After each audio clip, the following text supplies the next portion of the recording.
From Blue Coast Studio, this is The Seed, written by Ethan Drake.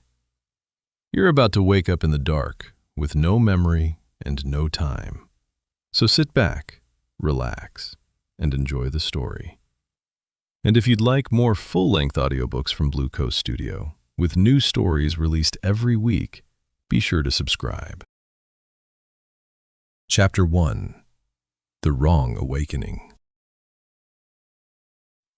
The first thing was the sound, a high, drilling whine that lived inside his skull before he understood he had one. It threaded through the dark like a needle, stitching pain to places he could not yet name. Temples, jaw, the soft meat behind his eyes. Then light, red, pulsing, not warm, a surgical red, the color of a wound opened under a lamp. He tried to move, and his body answered in a language of refusal. His left arm jerked against something hard, and the pain was so bright and total that his vision whited out, and he lost a moment, maybe two. When the red came back, it was strobing faster, and the whine had company now. A second alarm, lower, almost bovine, lowing beneath the first like the ship itself was in distress. The ship. He knew it was a ship the way he knew the pain was his. He didn't know how he knew. His right hand moved. He hadn't told it to. The fingers were clumsy, thick with cold, sheathed in something slick that smelled of copper and polymers. Pod gel. The term surfaced from nothing, offered itself, and vanished before he could hold it. But the hand was already reaching, sliding across a smooth interior surface until it found the lip of something, a seam, a latch. His fingers closed around it.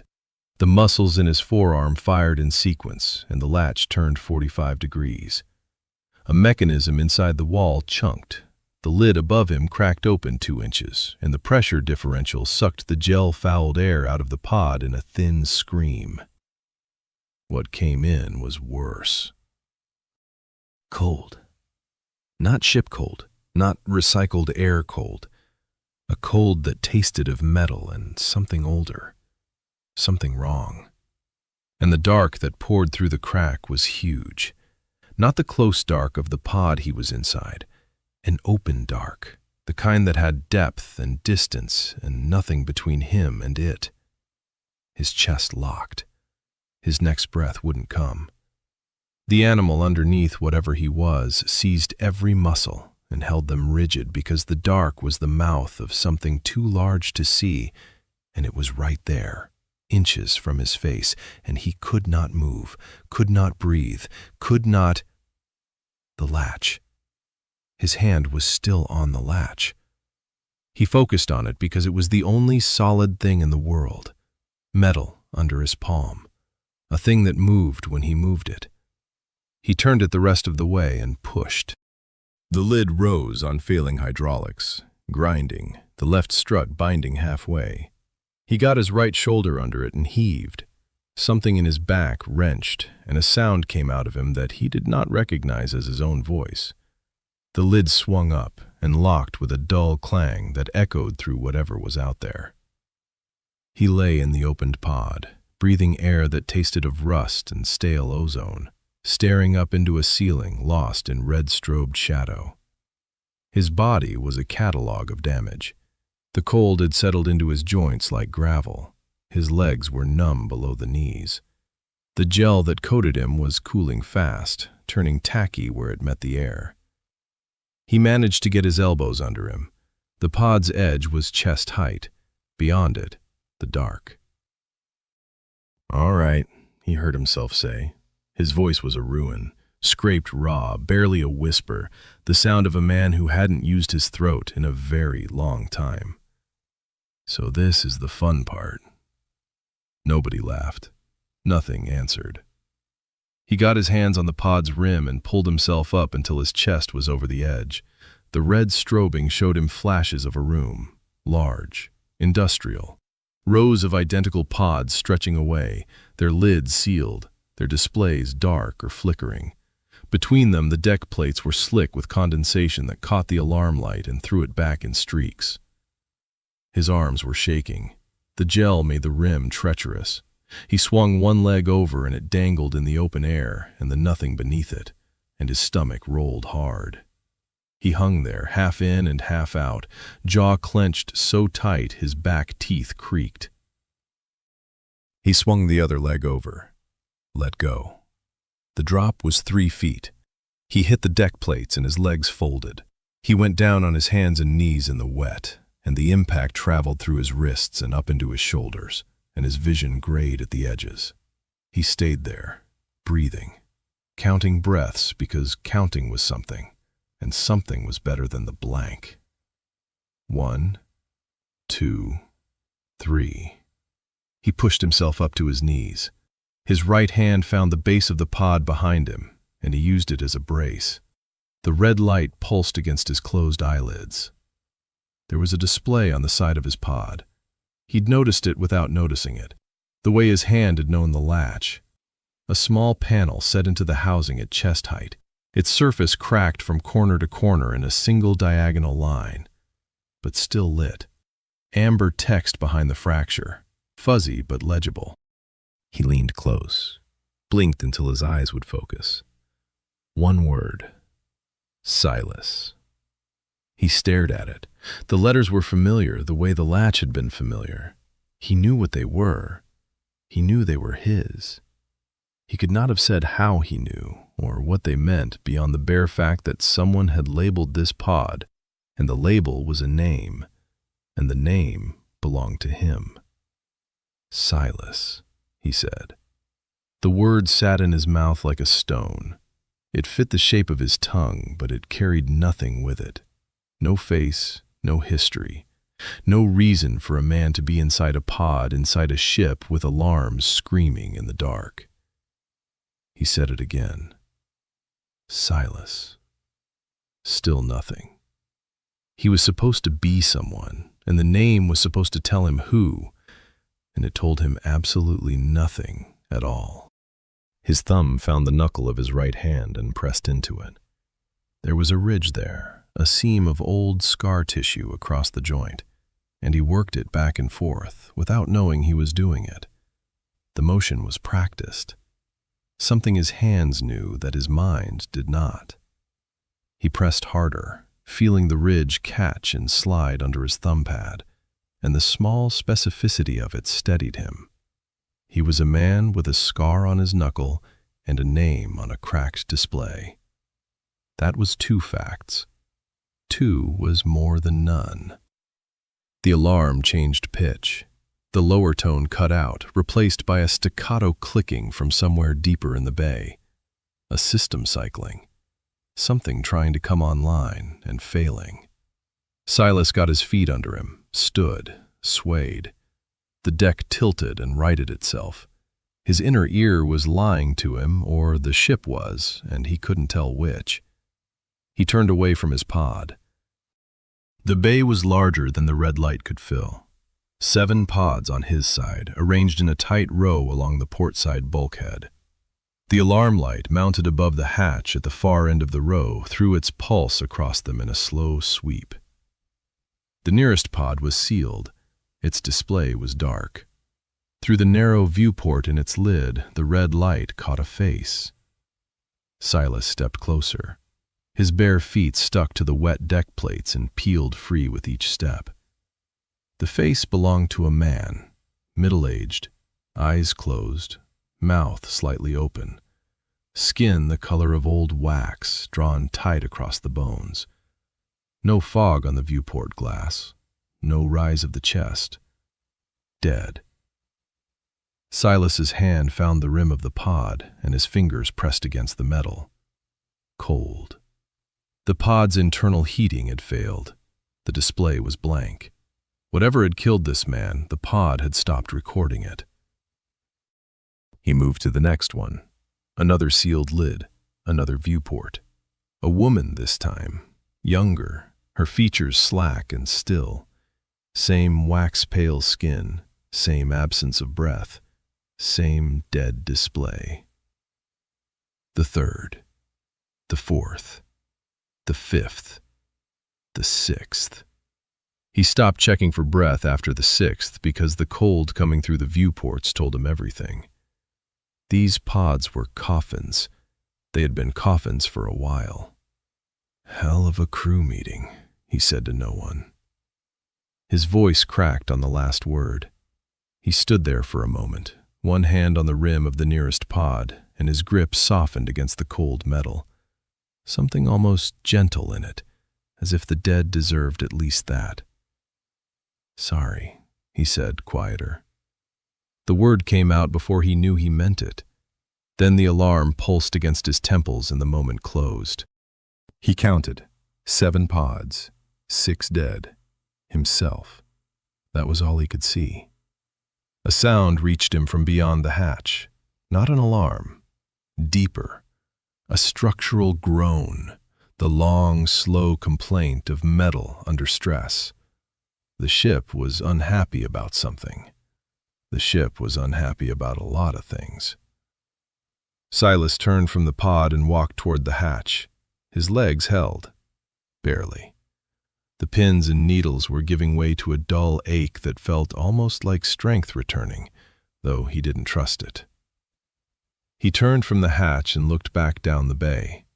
Past the row of sealed pods, past the dead, the far bulkhead held what he hadn't noticed before. A viewport. Wide, set low into the hull between the last 2 pod housings, angled forward and down. In the strobing red, he'd taken it for another dead display panel. It wasn't. He walked back toward it because there was nothing else to do. The structural groaning came again, closer, and with it a vibration through the deck that he felt in his teeth. He reached the viewport and stopped.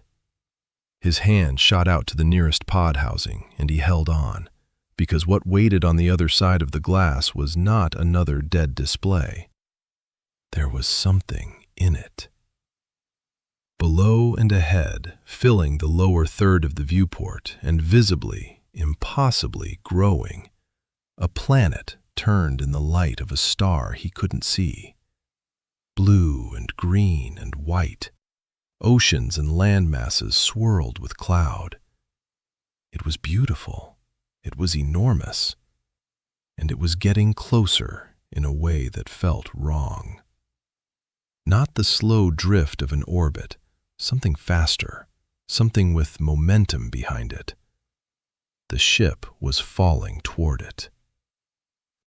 Silas stood at the viewport with one hand braced on the pod housing, his knuckles white under his grip. Behind him, a ship full of dead people. Ahead of him, a world he couldn't name. He had a name that meant nothing, a body that barely worked, hands that knew things his mind had lost. The planet grew. Chapter 2. The Living Pod. The planet was still growing when the air changed. Silas felt it before he understood it. A pressure against his eardrums, subtle at first, then building, the way water fills a room from the bottom up. The staccato clicking from deeper in the bay stuttered, caught, and died. In its absence came something worse. Silence. Then a long descending hiss, like the ship exhaling through clenched teeth. The temperature dropped, not gradually. The cold came in a wave that prickled across his gel-slick arms and tightened the skin of his face. He turned from the viewport and the planet's glow slid off him. The red alarm light above the hatch still pulsed, slower now, as if conserving itself. He was losing atmosphere, or heat, or both. The distinction mattered, and the fact that he knew it mattered told him something about the man he'd been before the pod. He just couldn't remember what. The hatch at the far end of the bay had a control panel inset beside the frame. He made for it, and his legs cooperated for 3 steps before the right knee buckled. He caught himself on the edge of the nearest pod, and the cold of its sealed lid bit into his palm. The dead man inside didn't care. Silas pushed off and kept moving. The panel beside the hatch was dark. He ran his fingers across it and felt raised edges, recessed buttons, a toggle guard. Nothing lit. He flipped the guard and toggled the switch beneath it, and a dim amber glow stuttered to life across the display. 3 columns of data, most of it red or blinking. Half the display was dead, but the pattern was clear. The bay was bleeding, pressure dropping at a rate that would make the air unbreathable in hours, not days. Thermal output falling toward a number that would kill him before that. "Right," he said.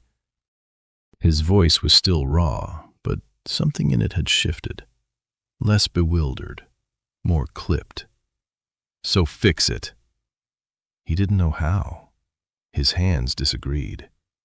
They moved across the panel with a familiarity that was deeply unsettling. His right hand found a submenu, 2 taps and a hold. His left hand adjusted a dial he hadn't consciously identified. A schematic flickered on the surviving half of the display, a thermal regulation map for this section of the ship, and the problem was obvious, even through the dead pixels. 2 of the 3 feeds into the cryo bay had flatlined.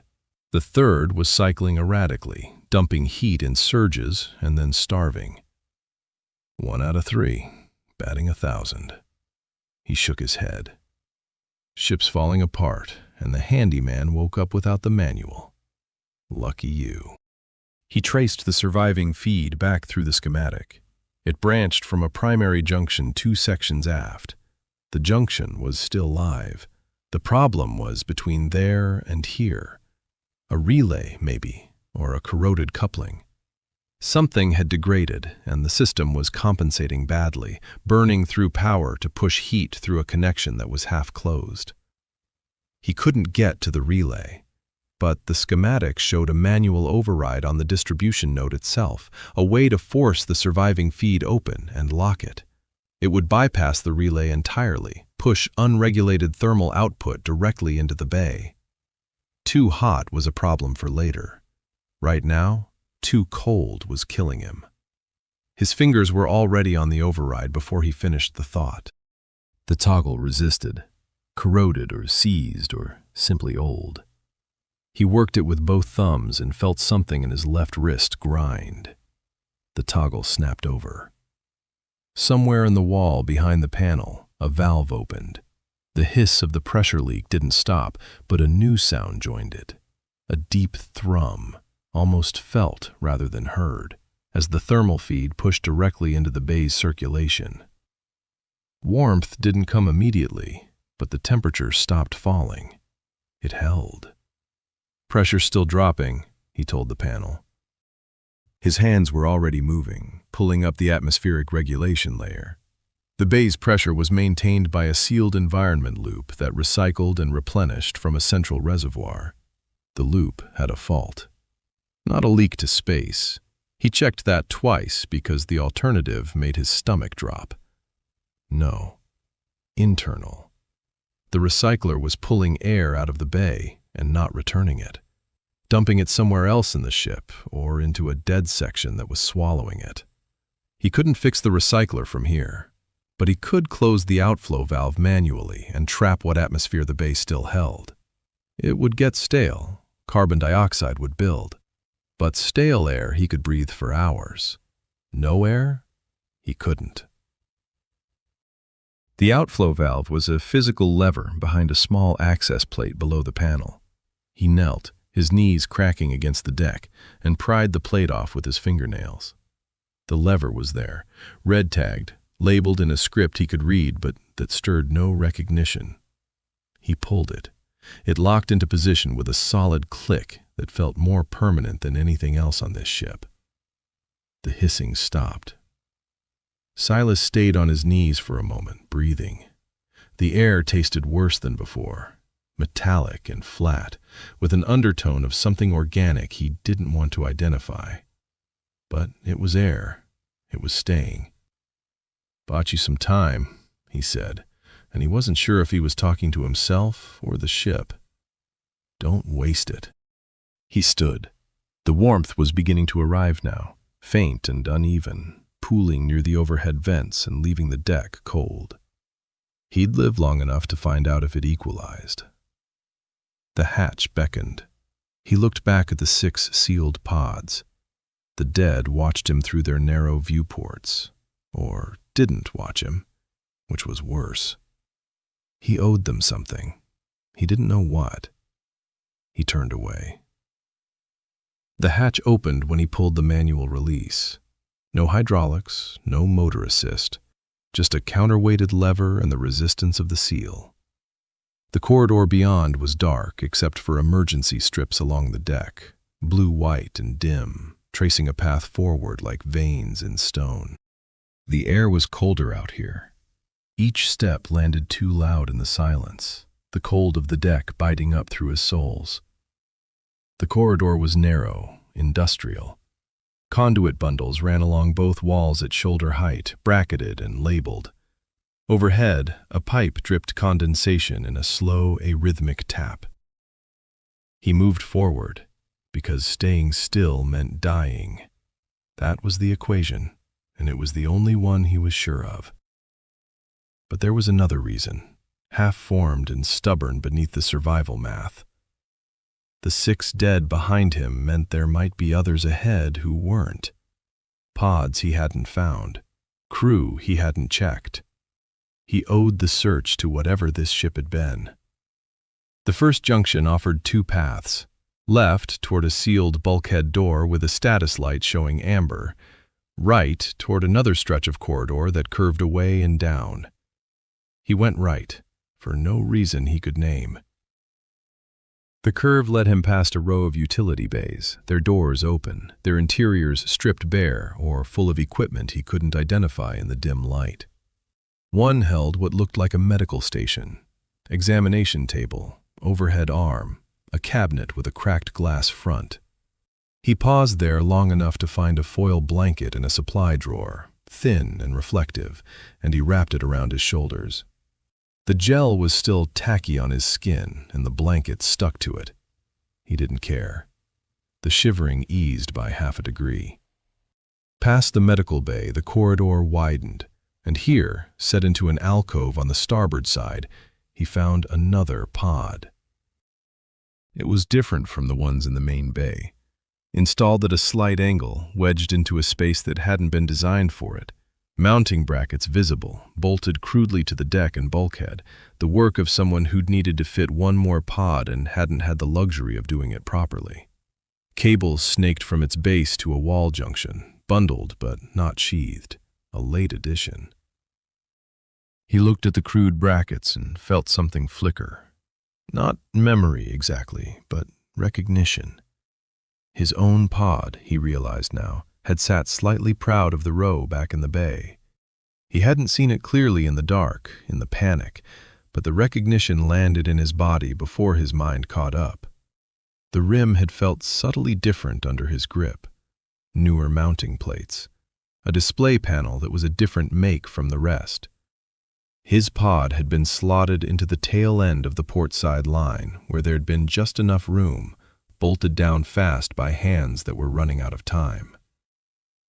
Details he'd walked right past, too busy counting the dead to notice he'd been an afterthought himself. The original bay had held 6 pods. His had been added later, squeezed into the end of the row, making 7. This one, out here in the corridor alcove, wherever space could be found, made 8. Back in the bay, he'd counted 6 dead, and his own, and assumed them all original. But his had been the afterthought, the last slot bolted down. The pod was cycling. He heard it before he saw the indicators, a low rhythmic pulse, mechanical and organic at once, like a heartbeat amplified through metal. The pulse skipped every 4th beat, caught, resumed, but running. Silas stepped closer. The pod's display panel was mounted on the right side, chest height. The screen was black, dead. He tapped it with his knuckle, nothing. Pressed the diagnostic button beneath the screen, nothing. Whatever powered the display had failed or been disconnected. The pod itself was alive, but it couldn't tell him who was inside. He leaned over the viewport. A woman's face. Close-cropped hair, dark against the pale pillow of gel. Features sharp, almost angular, drawn tight by the cold but not yet slack. Not wax pale, not dead. He watched for 3 seconds. 5. On the 6th, the faintest condensation bloomed against the viewport glass and faded. Breath. Silas's hand was on the pod rim, gripping so hard that his fingers ached and a tremor ran up through his forearm into his shoulder, the kind of shaking that had nothing to do with cold. He made himself ease off. She was alive. That fact rearranged every calculation he'd made since waking, and then kept rearranging, settling into a configuration that made no rational sense. Her survival mattered more to him than his own.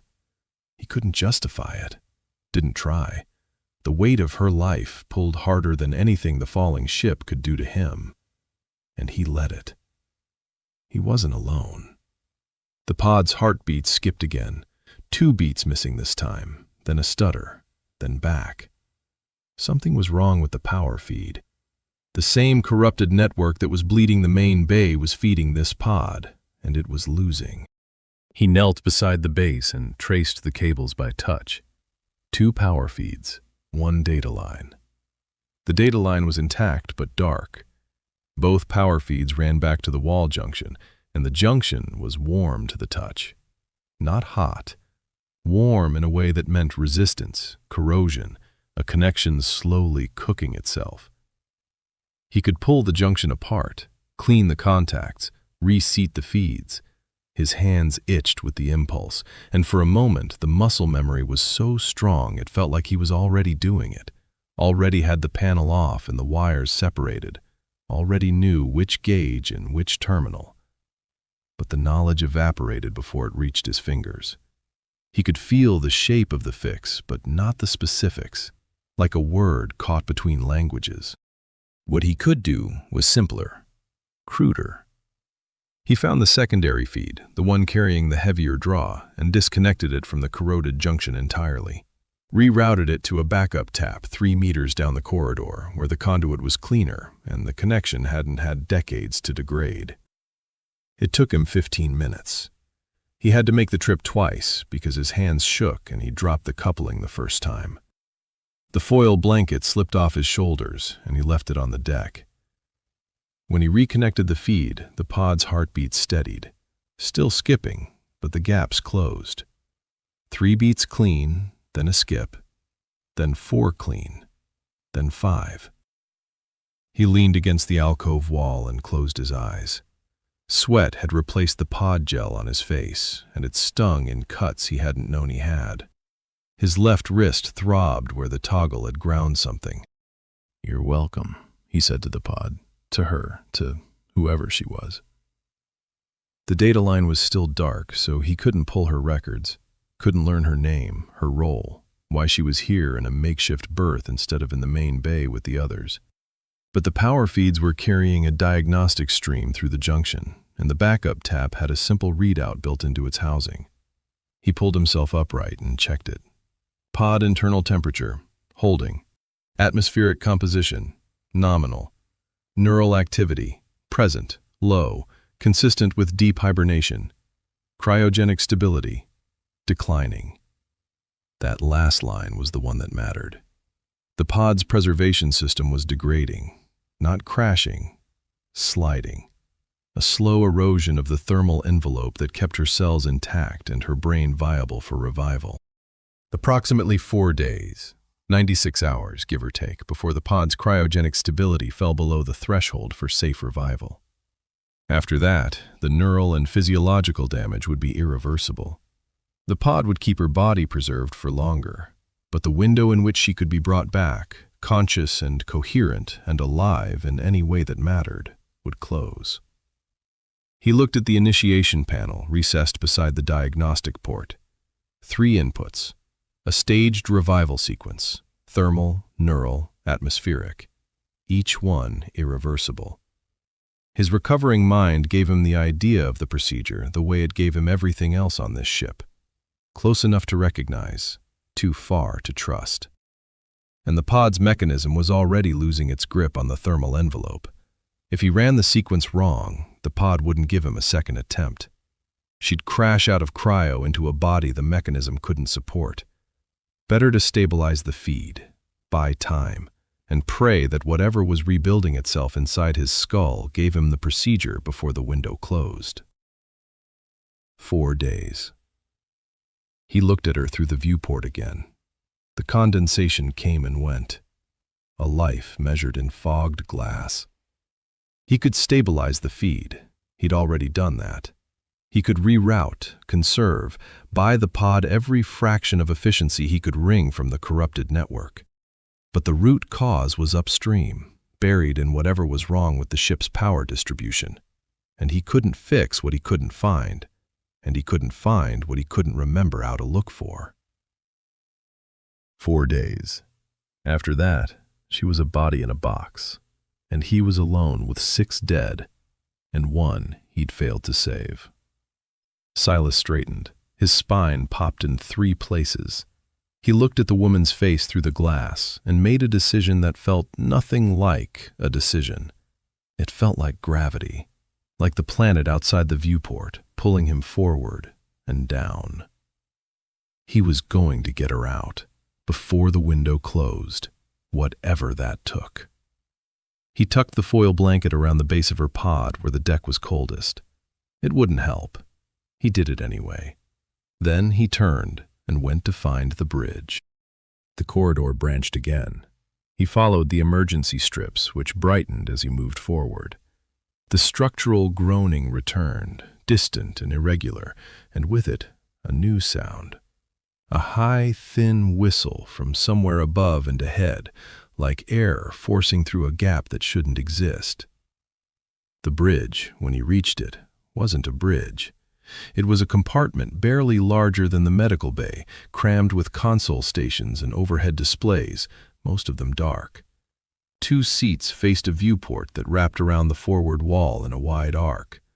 Through it, the planet was enormous now. It filled the lower half of the glass, its terminator line a sharp curve between sunlit cloud and shadow. He could see storm systems moving across its face. A world that was very much alive. The navigation console was to the left of the forward seats. Its display was partially active, amber text on black, characters and numbers scrolling in columns he couldn't fully parse. But the ship's trajectory was rendered in a simple graphic even an amnesiac could read. A curved line descending toward a sphere, with distance markers counting down. He stared at the graphic and worked the numbers.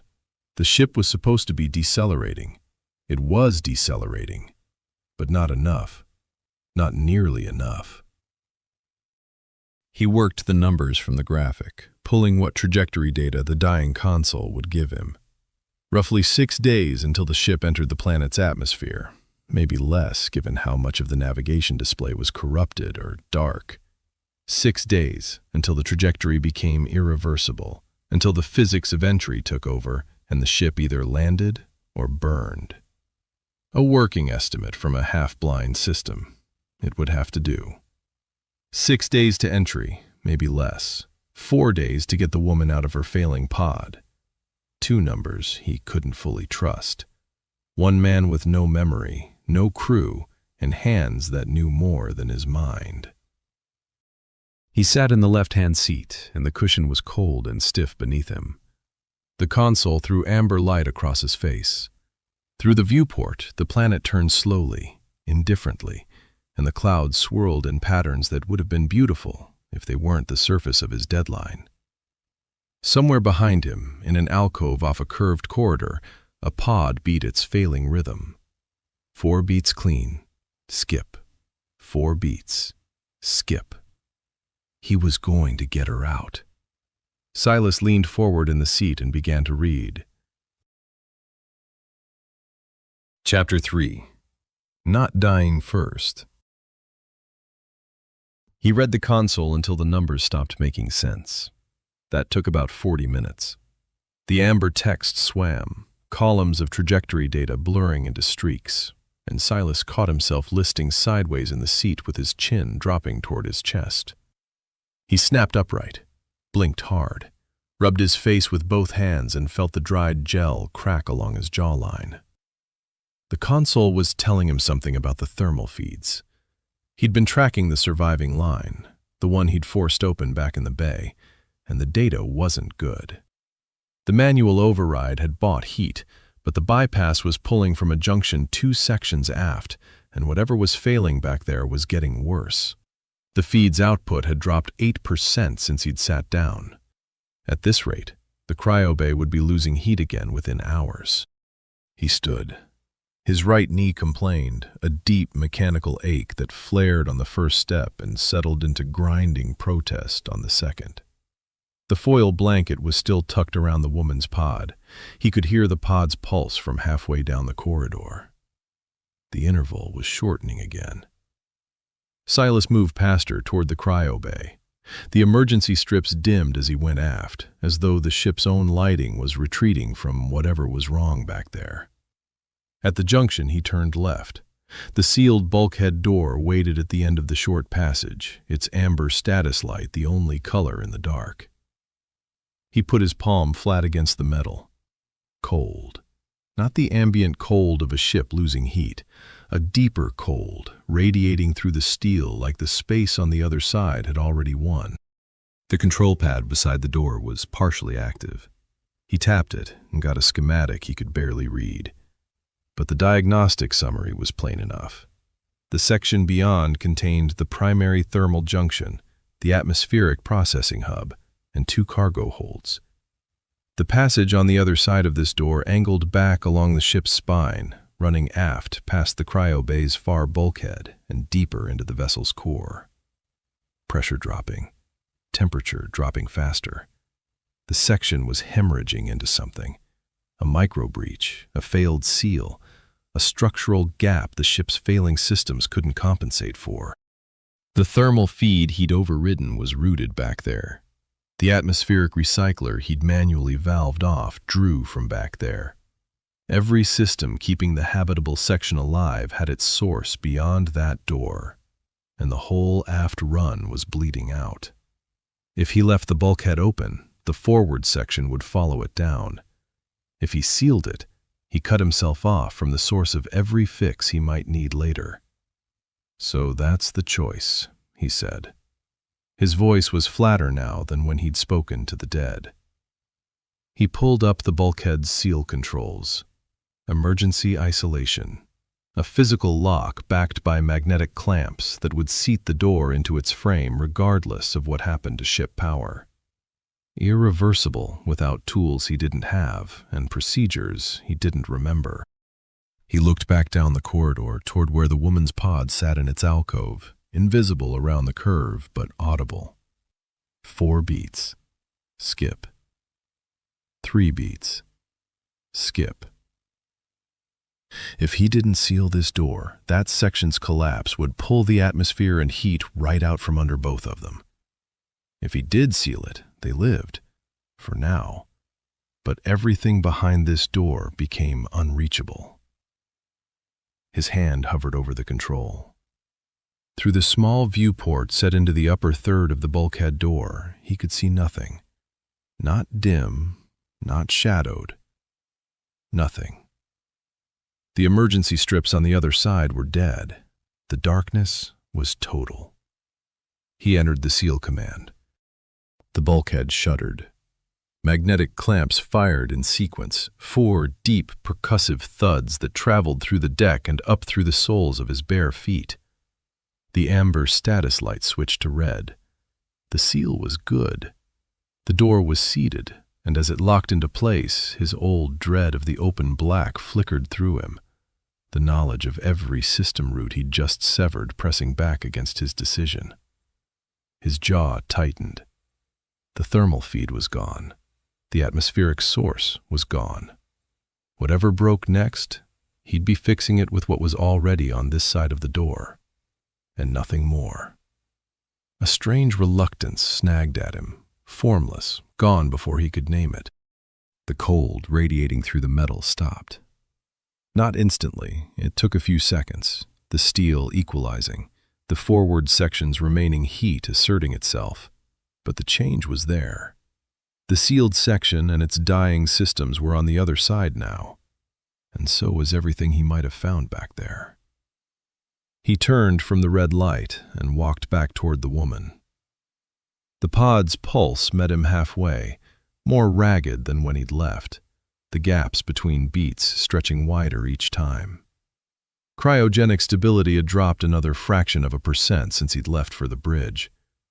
Neural activity still present, still low, still consistent with deep hibernation. Temperature holding. But the line on the graph only went one direction.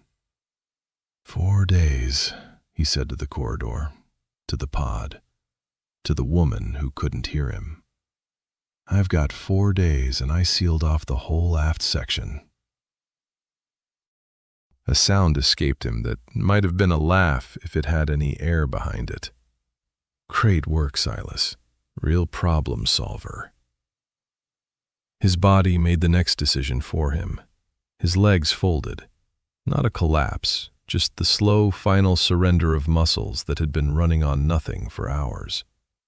He sat on the deck beside her pod, his back against the alcove wall, and the cold of the metal soaked through the remnants of gel on his skin. His left wrist throbbed where he'd wrenched the thermal override. His right knee radiated a dull heat that meant swelling. He was going to close his eyes for 5 minutes. That was the deal he made with himself. He was asleep in 30 seconds.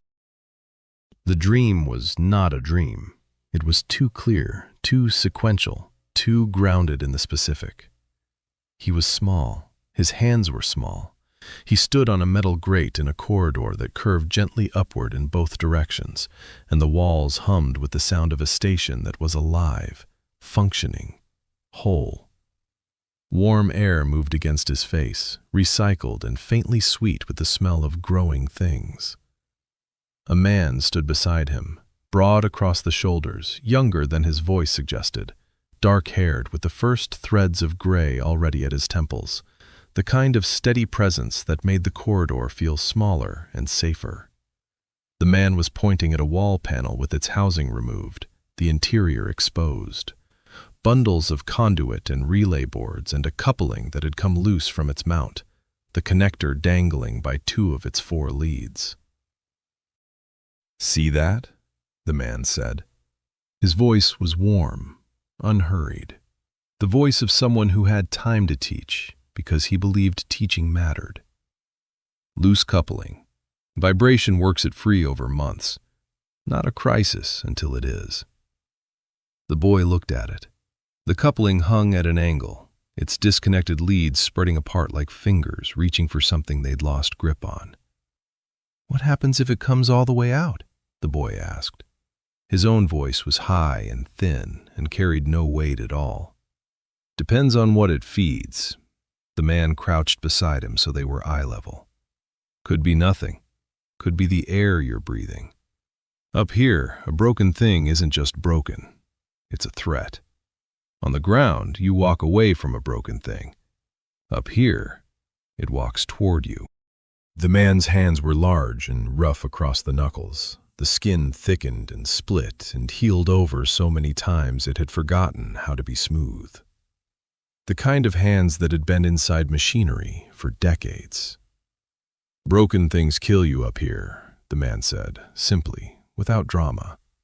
"So you learn to fix them."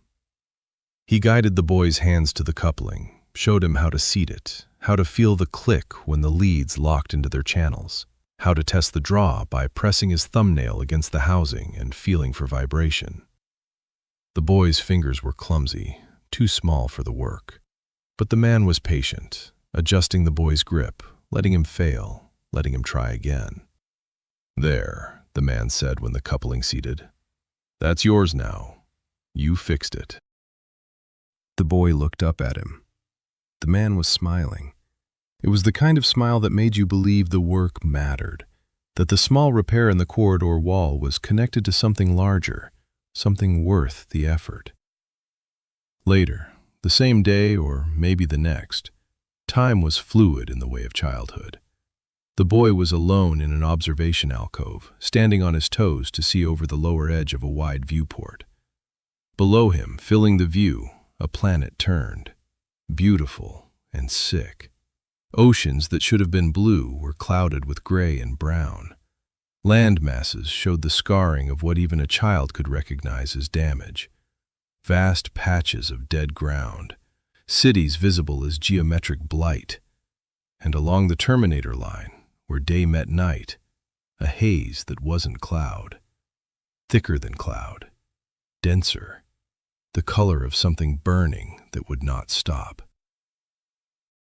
The boy stared at it. He didn't understand the chemistry, or the politics, or the timeline. He understood the color, the wrongness of those oceans, the haze that ate the horizon. Then his gaze drifted past the planet's edge, out into the dark beyond. The black was total, not empty, hungry. It pressed against the glass as though it wanted in, and the boy felt it reach through the viewport and close around his chest and squeeze. His breathing stopped. His fingers went rigid on the viewport ledge. A hand on his shoulder. The man, Halden. The name surfaced in the dream as naturally as breathing. Halden. "Easy," Halden said. He turned the boy gently away from the viewport. "Don't stare at it. It doesn't care that you're looking, and it'll take your nerve if you let it." The boy's chest unlocked. He breathed. But the feeling didn't leave entirely. It burrowed down and made a home somewhere beneath his ribs, in the place where the body keeps the things the mind would rather forget. Halden walked him back down the corridor. The station hummed, the recycled air moved, and the boy carried two things with him: the click of a coupling seating true under his small fingers, and the black pressing against the glass. Silas woke with his cheek against the cold deck and his heart slamming. The corridor was dim. The emergency strips threw pale blue lines across the floor. The pod beside him pulsed its failing rhythm, and for a long, dislocated moment, he didn't know where he was, or when he was, or how old he was. Then it settled. The ship, the woman, the sealed door, the planet. But underneath the present, the dream held. It wasn't fading the way dreams fade. It was solid, a foundation poured back into place after years of absence, hardening, becoming load-bearing. He could feel the coupling under his small fingers. He could feel the click. He sat up. His back screamed, and his knee had stiffened into something that barely qualified as a joint. He was shivering. The deck was brutally cold. But his hands... He looked at his hands, and something had changed. Hours ago, they'd been evidence. Now he could feel the history behind them. Not all of it, not names and dates and specifics, but the texture. A childhood spent learning that broken things are threats. A man who taught him that the fix is the only response that matters. And the dark. The black beyond the viewport that had closed around a boy's chest and squeezed until his breathing stopped. The same dread that had flickered through him at the sealed bulkhead, pressing against the steel. It had a source now. It had always lived beneath his ribs. Halden. The name was his now. He owned it the way he owned his own. He'd grown up on a station, above a dying world. He'd learned to fix things because the alternative was dying. Silas got to his feet. It took him 2 tries and cost him a sound he was glad nobody was alive to hear.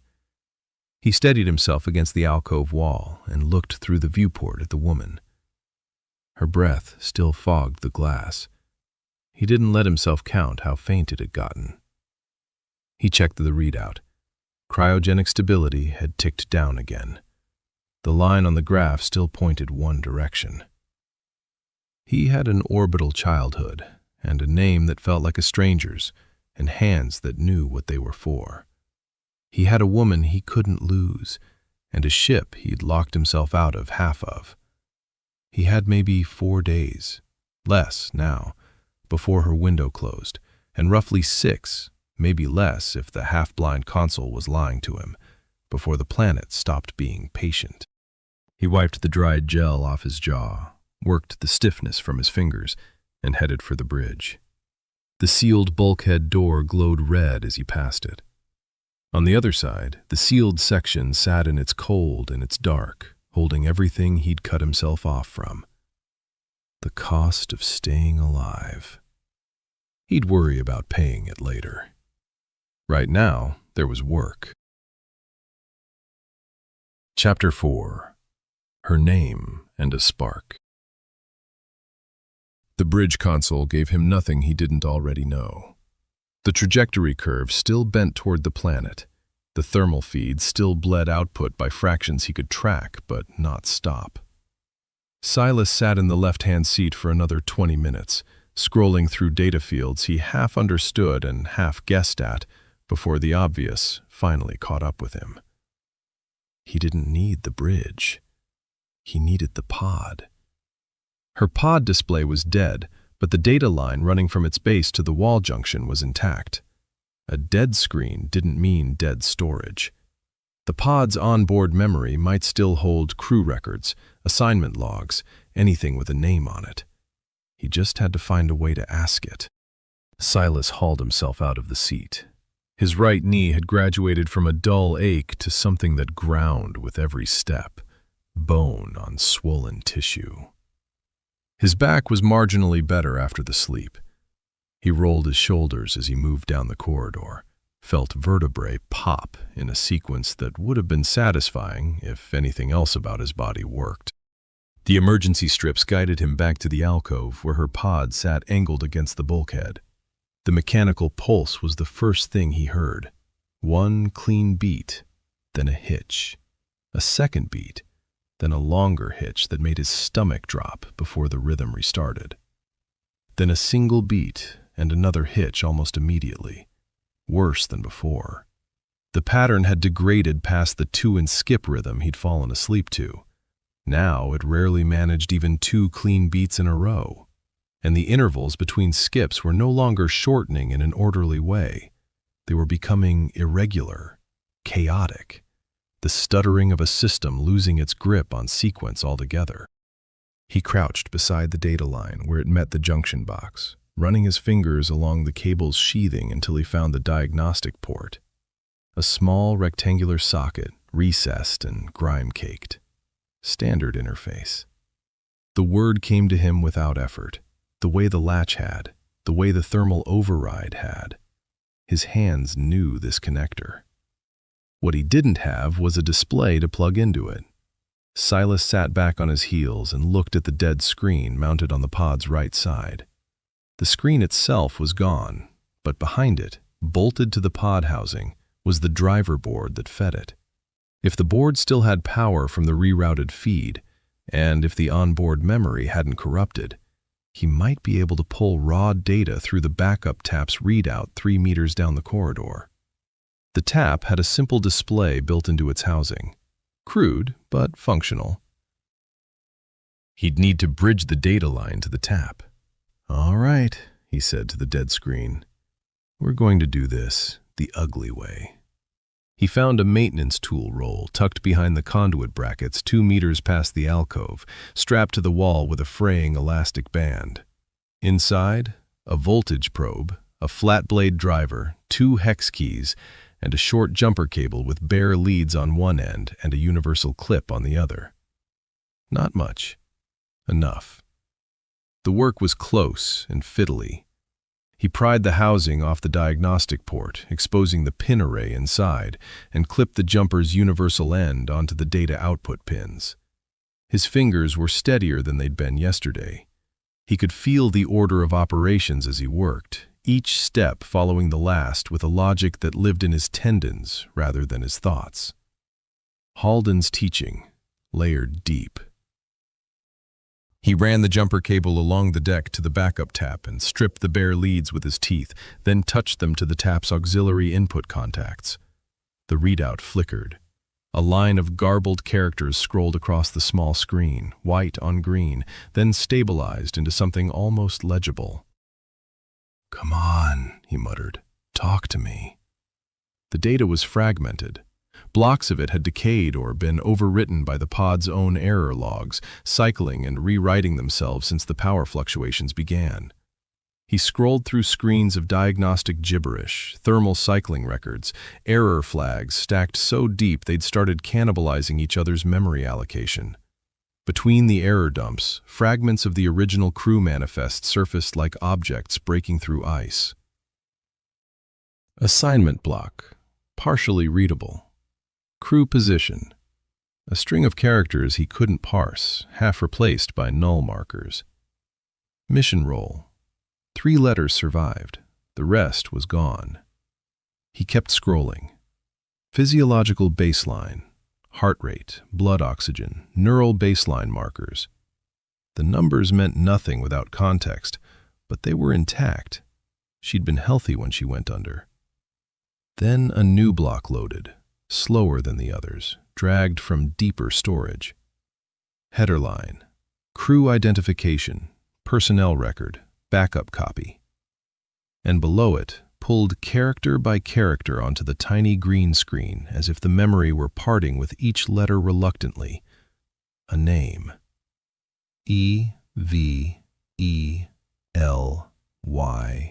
Evelyn. Silas's breath stopped. His left hand drifted up and closed around his own throat, fingers pressing lightly against the pulse point as if checking whether his heart was still running. And he felt something move through his chest that was not recognition, but something older and less civilized. A lurch. The way a floor drops out from under you in a dream. Evelyn. He knew that name. Not the way he knew Halden's, surfaced and placed and owned. This name went through him like a current. A physical sensation that started in his sternum and spread outward through his arms and into his hands. And for a moment, his vision narrowed to the 6 green letters on the tiny screen, and everything else went quiet. He didn't know why. He didn't know her face beyond what he'd seen through the viewport glass. But his body knew. His body knew her the way it knew how to seat a coupling. More data loaded beneath the name. He touched the viewport glass with 2 fingers. On the other side, her breath still cycled, faint, but there. "Evelyn," he said. His raw voice cracked on the second syllable. The tap readout blinked and the data stream died. The connection was fine. The pod's onboard memory had simply run out of what it was willing to give. He was disconnecting the jumper cable and coiling it when the thermal feed alarm chirped from the cryo bay. Silas went still. He'd fixed that. Hours ago, he'd forced the surviving feed open and bypassed the failing relay. The override was mechanical, not software. A forced open valve shouldn't drift shut on its own. He pulled up the thermal schematic at the cryo bay entrance. The surviving feed was still open, but output had dropped another 4%, and the waveform had developed a stutter, a rhythmic dip that hadn't been there before. The feed was cycling through micro-closures, opening and closing in a pattern too regular to be mechanical wear. Something was pulsing the relay downstream. Not a failed component. A signal. "That's new," he said quietly. He traced the schematic with his eyes, following the feed line aft toward the sealed section. The signal's origin was on the other side of the bulkhead he'd locked. Mechanical decay was random. Corrosion ate things unevenly. This was rhythmic, almost metered. He reset the override, forcing the valve open again, and watched the output climb back. It held. For now. But the micro-closures would return. Whatever was driving them wasn't broken. It was doing something. And it was doing it from deeper inside the ship than he could reach. He closed the panel and walked back to the alcove. The pod's pulse was holding its irregular pattern. Evelyn's breath still fogged the glass. 4 days. Less now. The stability graph on the backup tap had notched down again. The corridor was cold. His body was tired in the way that meant his cells were still rebuilding from the cryo damage, a deep cellular weariness that no amount of will could override. He sat with his back against the bulkhead opposite her pod and let his head rest against the metal. The ship hummed around him, systems straining, feeds cycling, metal flexing in the deep cold between the hull and the stars. He watched the condensation on her viewport. Bloom, gone. Bloom. His eyes closed. The dream came the way the first one had. Not a dream, a memory rising through the dark like something released from the deep, arriving whole and clear and sequential. He was older now, not the boy anymore. Late 20s maybe, lean and sharp-featured in a way he recognized as the younger version of the face he'd seen reflected in the dead pod glass. He stood in a wide compartment on the station, a training bay fitted with equipment mock-ups and wall-mounted schematics. The air was cooler than the corridor of his childhood memory, but still carried that faint sweetness of the station's hydroponic systems. Overhead lights buzzed at a frequency that said they needed replacing. There were a dozen people in the room, clustered in pairs and small groups around the mock-up stations, running through procedures. He stood at the edge of the group, slightly apart, not excluded, not quite included either. He was holding a diagnostic scanner he'd been told to use on the mock-up's life support panel, and he was already finished. Had been for 3 minutes. The panel's fault was a miscalibrated flow sensor, obvious from the oscillation pattern. He'd corrected it, logged the result, and now stood waiting while the others were still working through step 4 of a 7-step diagnostic tree. Halden was there. Older now, too, the gray at his temples broader, the lines around his eyes deeper. He moved between the pairs, observing, correcting, his broad frame unhurried. When he reached Silas, he glanced at the diagnostic scanner's readout, then at Silas's face, and the corner of his mouth turned up. "You're done." 12 minutes ago, Silas said. 9, actually. I was watching. Noted. Halden's half-smile widened. The rest of them are following the procedure manual. You skipped to the answer. The answer was sitting right there. It usually is, for you.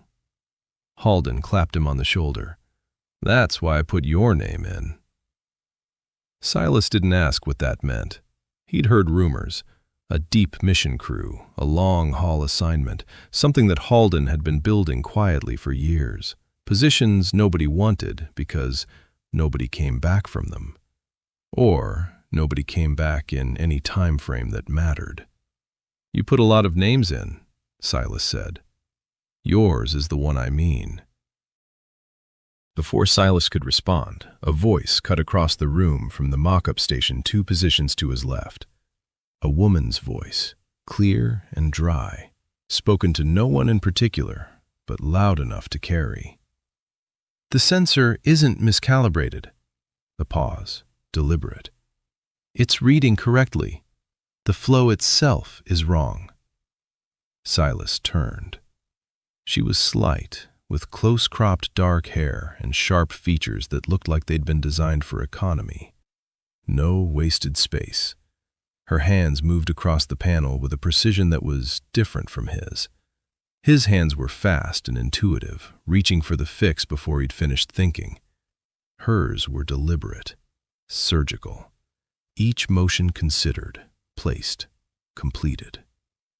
She had the life support schematic open on her screen and was pointing at a discrepancy between the flow sensor's reading and the upstream valve position. The sensor says the flow is off. She glanced at Halden, unhurried, as if she were laying out a proof, one line at a time. Everyone is recalibrating the sensor, but the sensor is fine. Another pause, measured, precise. The upstream valve is partially closed. The system is compensating downstream. Fix the valve, and the sensor reads true. The room was quiet for a moment. She's right, Silas said before he thought about it. She looked at him. Dark eyes, sharp and steady, and for a fraction of a second, something moved between them that wasn't professional assessment. A recognition. Two people who saw the same thing when everyone else was still reading the manual. I know, she said. Quiet. Not combative, just settled. The way a number is settled once you've checked the arithmetic. Evelyn Morrow, Halden said, and Silas heard the same tone Halden had used with him. Interest, investment, a recruiter's ear catching a note he'd been listening for. Halden moved to stand between them, one hand still on Silas's shoulder, his gaze shifting to Evelyn with the settled look of a man collecting pieces he'd been searching for. She was supposed to be a secondary appointment, atmospheric chemistry, but she keeps wandering into systems work. She considered this for a moment, as if deciding whether the statement needed correcting. Isn't that where the problems are? She said. After the formal training block ended, the group dispersed. Silas stayed to clean up his station because the loose cable behind the mock-up panel bothered him. He was on his knees behind the console, securing the cable with a zip from his pocket, when a pair of boots stopped beside him. You're tidying up after a simulation, Evelyn said. Loose cable. It's a mock-up. It's not connected to anything real. It's still loose. She crouched down beside him. Up close, she smelled like station soap and recycled air. Her eyes were very dark, almost black in the overhead light, and there was a quality to the way she watched him work that wasn't curiosity and wasn't judgment. Attention. The full, unhurried attention of someone who was interested in how things fit together. Halden's going to ask you, she said. Ask me what? The mission. The long one. Silas finished securing the cable and sat back. He's going to ask you, too. He already did. 3 weeks ago. She paused. I said I'd think about it.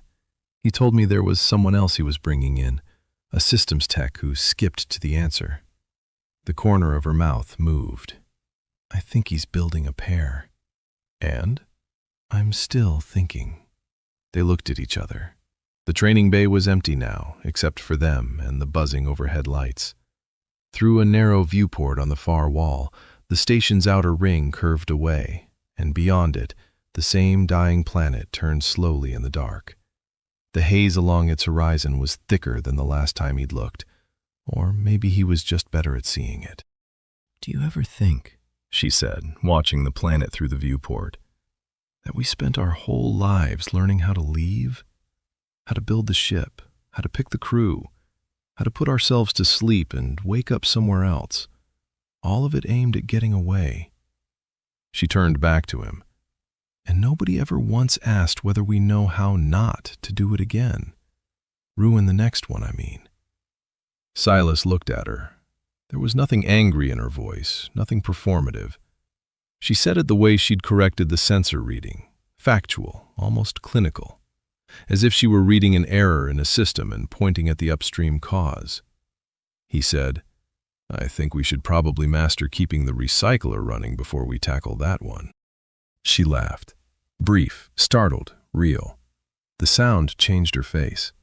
The sharp economy of it softened into something warmer, and her eyes held his for a beat longer than they needed to. You're deflecting, she said. Yeah, he rubbed the back of his neck. Don't have the tools for that one. That's not an answer. You caught the valve. Nobody else saw it. I fixed things. Whatever that question is, I don't have the tools for it. She stood up, held out a hand. He took it, and she pulled him to his feet, and her grip was stronger than her frame suggested. They stood close for a moment, her hand in his, the dying world turning beyond the viewport. Think about it, she said. Not about the mission, about what she'd asked. I will, he said, and meant it. But he didn't. Silas woke against the cold bulkhead with her name in his mouth. The corridor was the same. The emergency strips, the struggling hum of the ship, the pod with its ragged pulse. Worse now, one clean beat followed by a hitch that lasted a full second before the next one came. But the corridor was not the same, because Evelyn was in it. Not the woman behind the glass, the woman from the training bay, with her surgical hands and her laugh that rewired her face and her question that he dodged with a joke because it was easier than answering. He could feel the weight of her hand in his, the calluses at the base of her fingers, the way she'd pulled him up without bracing, just her own strength. He knew her. The knowledge filled him like water filling a hollow, rushing into spaces he hadn't known were empty. He had loved this woman. He could feel the shape of it, enormous and unfinished, pressing against the inside of his ribs. We never learned how not to ruin the next one. He'd laughed it off, and she'd seen him do it, and he couldn't remember what happened after that, because the memory stopped where it stopped, and the next layer hadn't surfaced yet. The pod hitched again. Silas stood, ignoring the way his knee locked halfway through the motion, and checked the backup tap readout. Cryogenic stability had dropped another notch. The graph's decline was steeper now, the curve bending away from the viable threshold with a decisiveness that made his throat tight.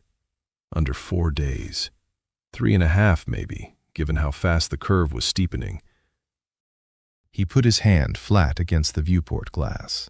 Her features were sharp, drawn tight by the cold, and he could see now what he hadn't been able to see before. The angle of her jaw, the particular way her brow sat above her closed eyes, the face from the training bay, aged forward by years he couldn't yet remember. The thermal feed alarm chirped again from the cryo bay. The micro-closures were back, pulsing through the relay with that same metered rhythm.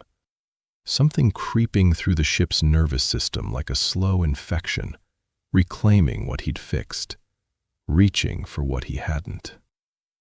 Silas pulled his hand from the glass and went to reset the override. Chapter 5. The ship was murdered. The thermal override held for 11 minutes after he reset it. Then the micro-closures came back. Silas watched the feed output on the bridge console stutter downward in its metered pattern. Drop, hold, drop, hold.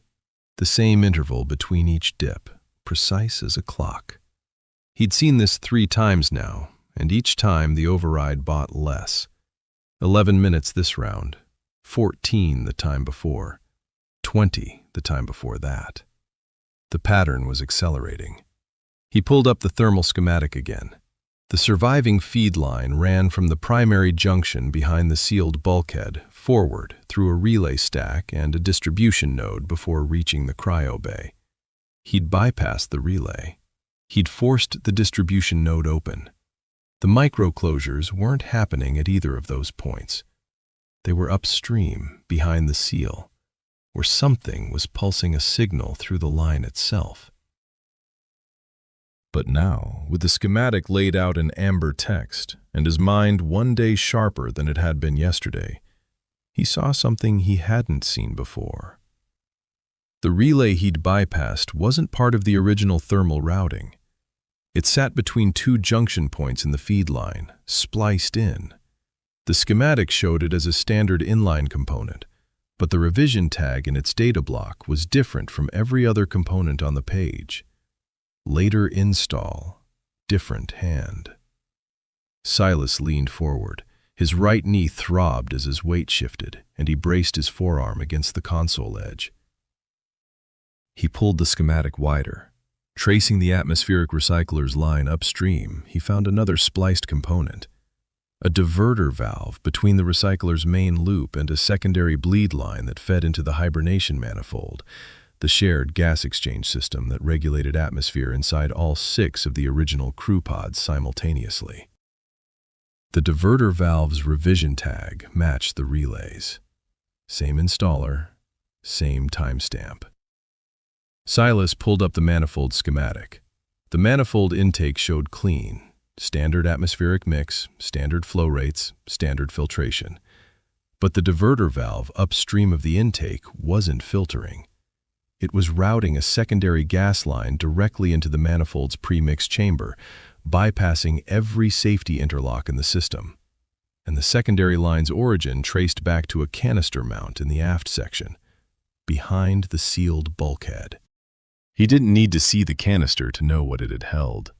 The diverter fed unfiltered gas into the premix. The manifold distributed it equally to all 6 original pods. At activation, when the pod's internal atmospheres cycled from storage mix to revival mix, every occupant on the manifold circuit inhaled whatever was in that canister in the same breath. 6 people, 1 breath, instant. His jaw worked. Some reflex in the back of his brain reached for the kind of line he'd mutter to a dead panel or a seized bolt, something dry and sharp enough to keep the worst of it at arm's length.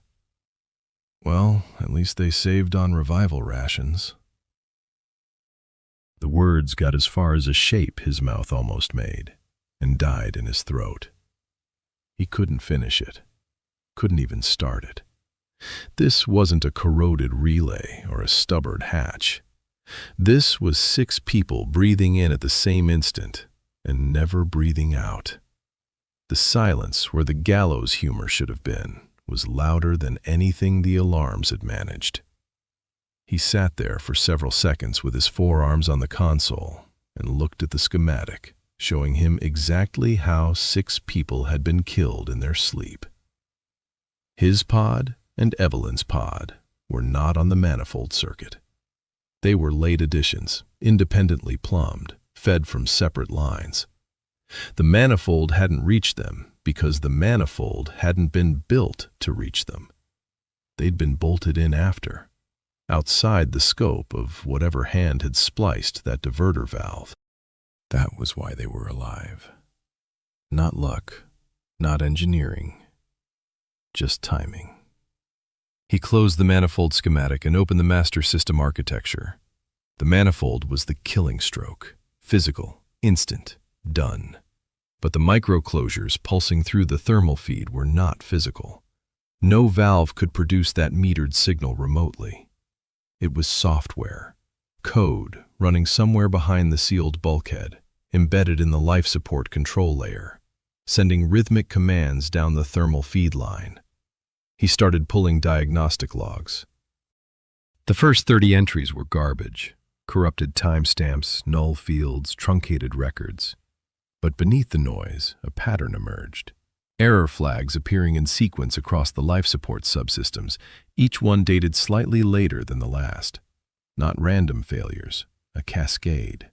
Starting from the atmospheric processor and spreading outward, system by system, like something moving through the ship's architecture with direction and purpose. A software corruption, embedded, spreading. Halden's voice surfaced unbidden, the way it always did when Silas's hands were inside something broken. Machines don't break themselves. They've been broken on purpose, carefully, precisely, by hands that understood the systems as well as his own. The lesson still held.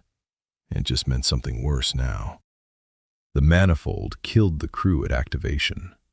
The corruption was the second half, a slower weapon designed to keep killing long after the crew was dead. It would eat the life support systems first, because those were its native environment, the code layer it had been planted in. Then it would spread into whatever shared the same data bus. Navigation shared the same data bus. Silas pulled up the navigation console's status, still showing the trajectory line, still counting down distance markers, still reporting the ship's deceleration curve. But in the lower left corner, a diagnostic flag he hadn't noticed before was blinking. It read, Data Integrity Warning, Subsystem Handshake Failure. 3 of 14 navigation input channels reporting intermittent dropouts. 3 of 14. The corruption hadn't reached navigation's core yet. It was probing the edges, finding its way in through shared bus architecture the way water finds its way through a cracked seal. He had to wall it off. Silas pulled the tool roll from where he'd left it on the console and spread it across the armrest. Voltage probe, flat blade driver, hex keys, jumper cable. Not enough for what he needed, but enough to start. The life support control layer ran through processing nodes distributed along the ship's spine. He couldn't reach the ones behind the sealed bulkhead, but 2 nodes were forward of the seal, one beside the cryo bay hatch, the other behind the bridge console's maintenance panel. If he could isolate those nodes from the aft network, he could cut the corruption's path forward. He started with the bridge node. The maintenance panel came off with the flat blade driver, 4 bolts, each one requiring more torque than the last. His wrist ached. His knee ached. The panel came free and he set it aside. Behind it, a nest of cable bundles converged on a processing node the size of his fist. The corruption was traveling the bus connections.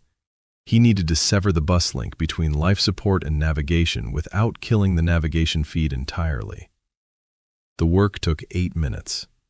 He bridged the navigation input around the corrupted bus channel, routing it through a clean auxiliary path that bypassed the life support node entirely.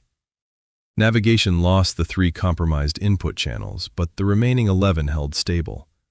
The data integrity warning stopped blinking. He moved to the second node, the one beside the cryo bay hatch. The housing was recessed into the bulkhead at knee height, and getting down to it meant putting his full weight on a joint that answered with a grinding protest he felt in his teeth. He worked through it, opened the housing, found the same bus architecture, the same vulnerability. Here the corruption was further along. 2 of the node's 6 output channels showed the same metered pulsing he'd seen in the thermal feed. He severed the bus link to navigation and pulled the 2 corrupted connector leads from the output array entirely. The channels died. The micro-closures in the thermal feed paused. 14 seconds later, they resumed. Different path. The corruption had already found another route through a shared ground line he hadn't accounted for. Silas knelt on the cold deck and watched the thermal feed begin its metered decline again. He'd slowed it, bought time, but the corruption was ahead of him, adaptive in its design, built to route around exactly the kind of isolation he'd just attempted. And it had taken something in the exchange. The backup buffer he'd been counting on, a secondary atmospheric reserve tied to the forward life support node, was gone. The corruption had overwritten its control registers while he was working on the bridge node. The buffer's status read nominal, but its actual capacity came back 0. The reserve air had been vented into the aft section's vacuum through commands the corrupted code had issued before he cut the link. He'd gained 11 clean navigation channels and lost an atmospheric reserve he couldn't replace. He stood slowly, using the bulkhead for support. Evelyn's pod pulsed its ragged rhythm from the corridor alcove. 1 beat, a hitch. 1 beat, a longer hitch. He reset the thermal override, checked the backup tap readout on Evelyn's pod. Stability down another fraction. 3 days and change. He needed to sleep. His body was insisting on it with the same cellular authority that had dropped him twice already, and resisting it was not something his cryo-damaged physiology permitted for long. His eyes closed. He was asleep in seconds. The station was louder than he remembered. Not mechanically. The hum of the recyclers and the distant thrum of the ring's rotation were the same steady bass note from his childhood. The loudness was human. Voices in the corridors that hadn't been there before.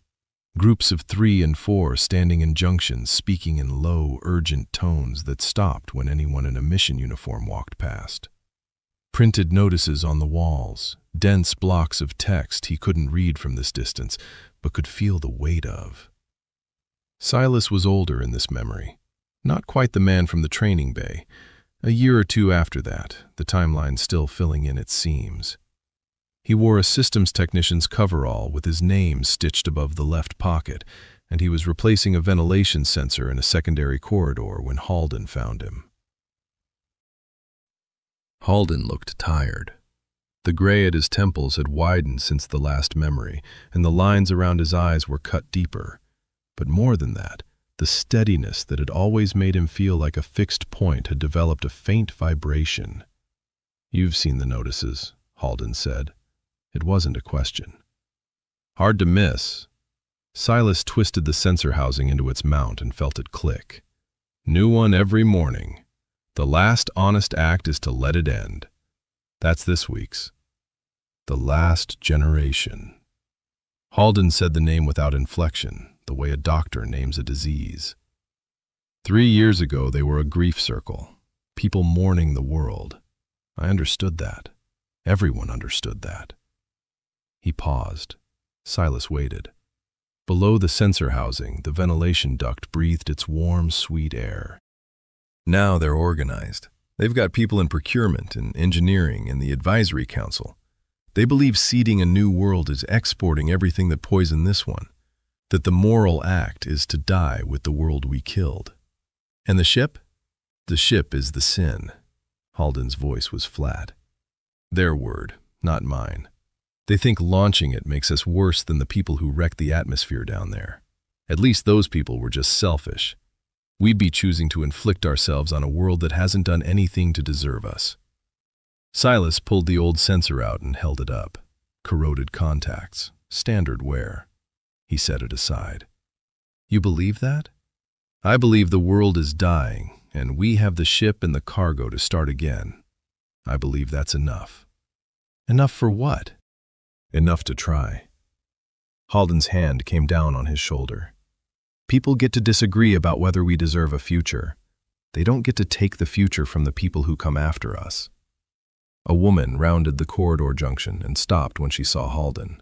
She was young, fine-featured, with tired eyes that looked older than the rest of her. Her coverall had a different division patch, Atmospheric Sciences. She carried a tablet against her chest, the way someone carries something they don't want to put down. Lena.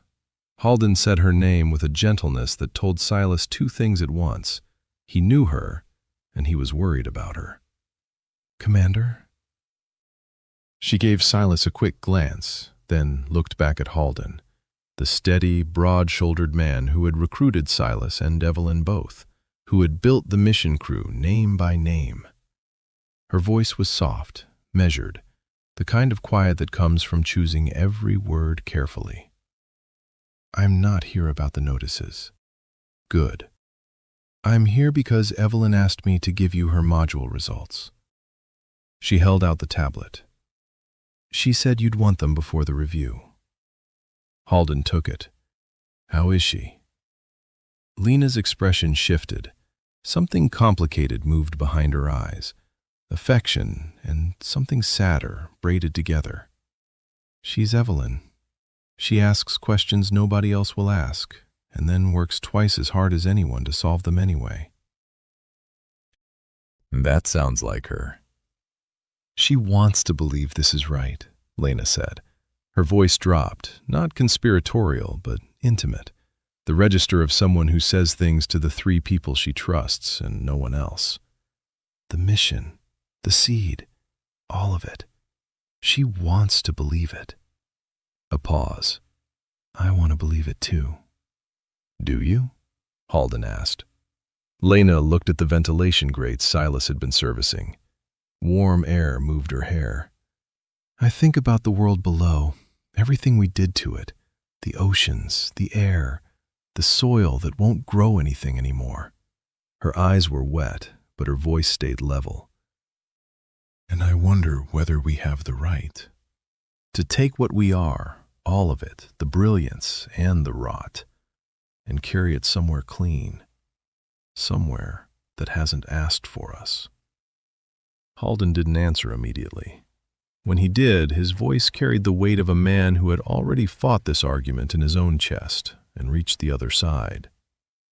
"We don't get to know if we have the right, Lena. We only get to choose whether the line continues or stops. And I don't think we get to make that choice for the ones who'd come after." The last generation would say we're making it for a world that can't refuse us. The last generation would let everything we've ever been die in the dark because we weren't good enough to save. Lena's hands tightened on nothing. She'd already given the tablet away and had nothing to hold. They're not all wrong, Commander. Their grief is real. I know it is. Halden's voice softened. That's what makes them dangerous. Lena stood there for a moment longer. Then she nodded once, emotion so slight it barely moved her chin, and walked back the way she'd come. Her footsteps were quiet on the metal grating. Silas watched her go. The sight of her leaving left a mark. The way she'd said Evelyn's name, the way she carried her doubt like a wound she couldn't set down. Halden watched her too. Then he looked at Silas. Lena and Evelyn came up through the same program, he said. Close as sisters, different conclusions. About the mission? About whether the mission deserves to exist. He tapped the tablet against his thigh. Lena grieves, Evelyn questions. Neither one of them would ever pick up a weapon. But the people posting those notices would, and they're getting louder every month. Can you stop them? I can launch the ship. Halden straightened. That's the answer. Not arguing with grief. Getting the mission off the station before grief becomes something else. He walked away down the corridor, and the memory dimmed at its edges, the way a room dims when the lights cycle down for the station's artificial night, settling into the deeper layer where it would stay. Silas opened his eyes. The corridor ceiling stared back at him. Emergency strips, the hum of a dying ship. Evelyn's pod gasping its broken rhythm from the alcove. He sat up. His body ached and complained. The dream was already hardening into permanent architecture. Lena, fine-featured, tired-eyed, carrying her grief the way she'd carried the tablet, pressed to her chest because she couldn't put it down. Evelyn's colleague, Evelyn's near sister. And behind her, everywhere on the station, the notices. The last generation. A grief circle that had calcified into something with reach and intention.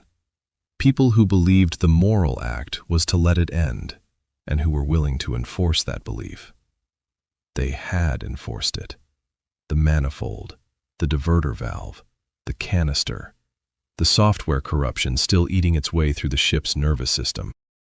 Silas got to his feet. The sabotage wasn't rage. It wasn't madness. It was theology. The final sacrament of people who believed their own extinction was the only moral act their species had left. And they were still winning. Right now. Their code was still spreading, still eating, still reaching for navigation. He checked the backup tap. Evelyn's stability had dropped again. Closer to 3 days than 3.5 now. The thermal microclosures were still pulsing. He walked toward the cryo bay to reset the override again. And as he passed the sealed bulkhead with its red status light, he stopped. The darkness beyond the viewport was the same. Total. Absolute. The aft section, depressurized and frozen, holding the bodies of the dead and the machinery of the people who had killed them. Everything he needed to stop the corruption at its source was behind that seal. He turned away and kept moving. 3 days on Evelyn's clock, the entry window shrinking from whatever 6 days had meant when he first read it. 3 of navigation's 14 channels already compromised. The margin between survival and the saboteur's intended outcome was narrowing with every hour, and the tools he had were a voltage probe, a flat-blade driver, 2 hex keys, and a jumper cable. He rounded the corner into the cryo bay and reached for the thermal override. Chapter 6. The Cargo and the Doubt. Silas stood at the cryo bay panel, watching the thermal output graph flatten, then dip, then recover as the forced valve caught itself. 9 minutes. down from 11. The pattern had been accelerating all day, and somewhere behind the sealed bulkhead, the code responsible was tightening its grip on every feed line it could reach. He'd spent the last hour tracing bus connections on the bridge console, mapping the corruption's path through the ship's nervous system. Not fighting it this time, following it. His returning competence had given him enough diagnostic vocabulary to read the error flags as a trail rather than noise. The corruption was not spreading uniformly. It was weighted. The cascading error flags moved through life support subsystems in every direction, but the density of the cascade, the number of redundant paths the corruption built, the speed at which it colonized each new node, favored one vector, forward and down, toward the belly of the ship. He pulled up the internal layout on the navigation console. Most of the schematic was dead, large sections grayed out behind the sealed bulkhead, but the forward half rendered in pale amber lines: cryo bay, corridor, bridge.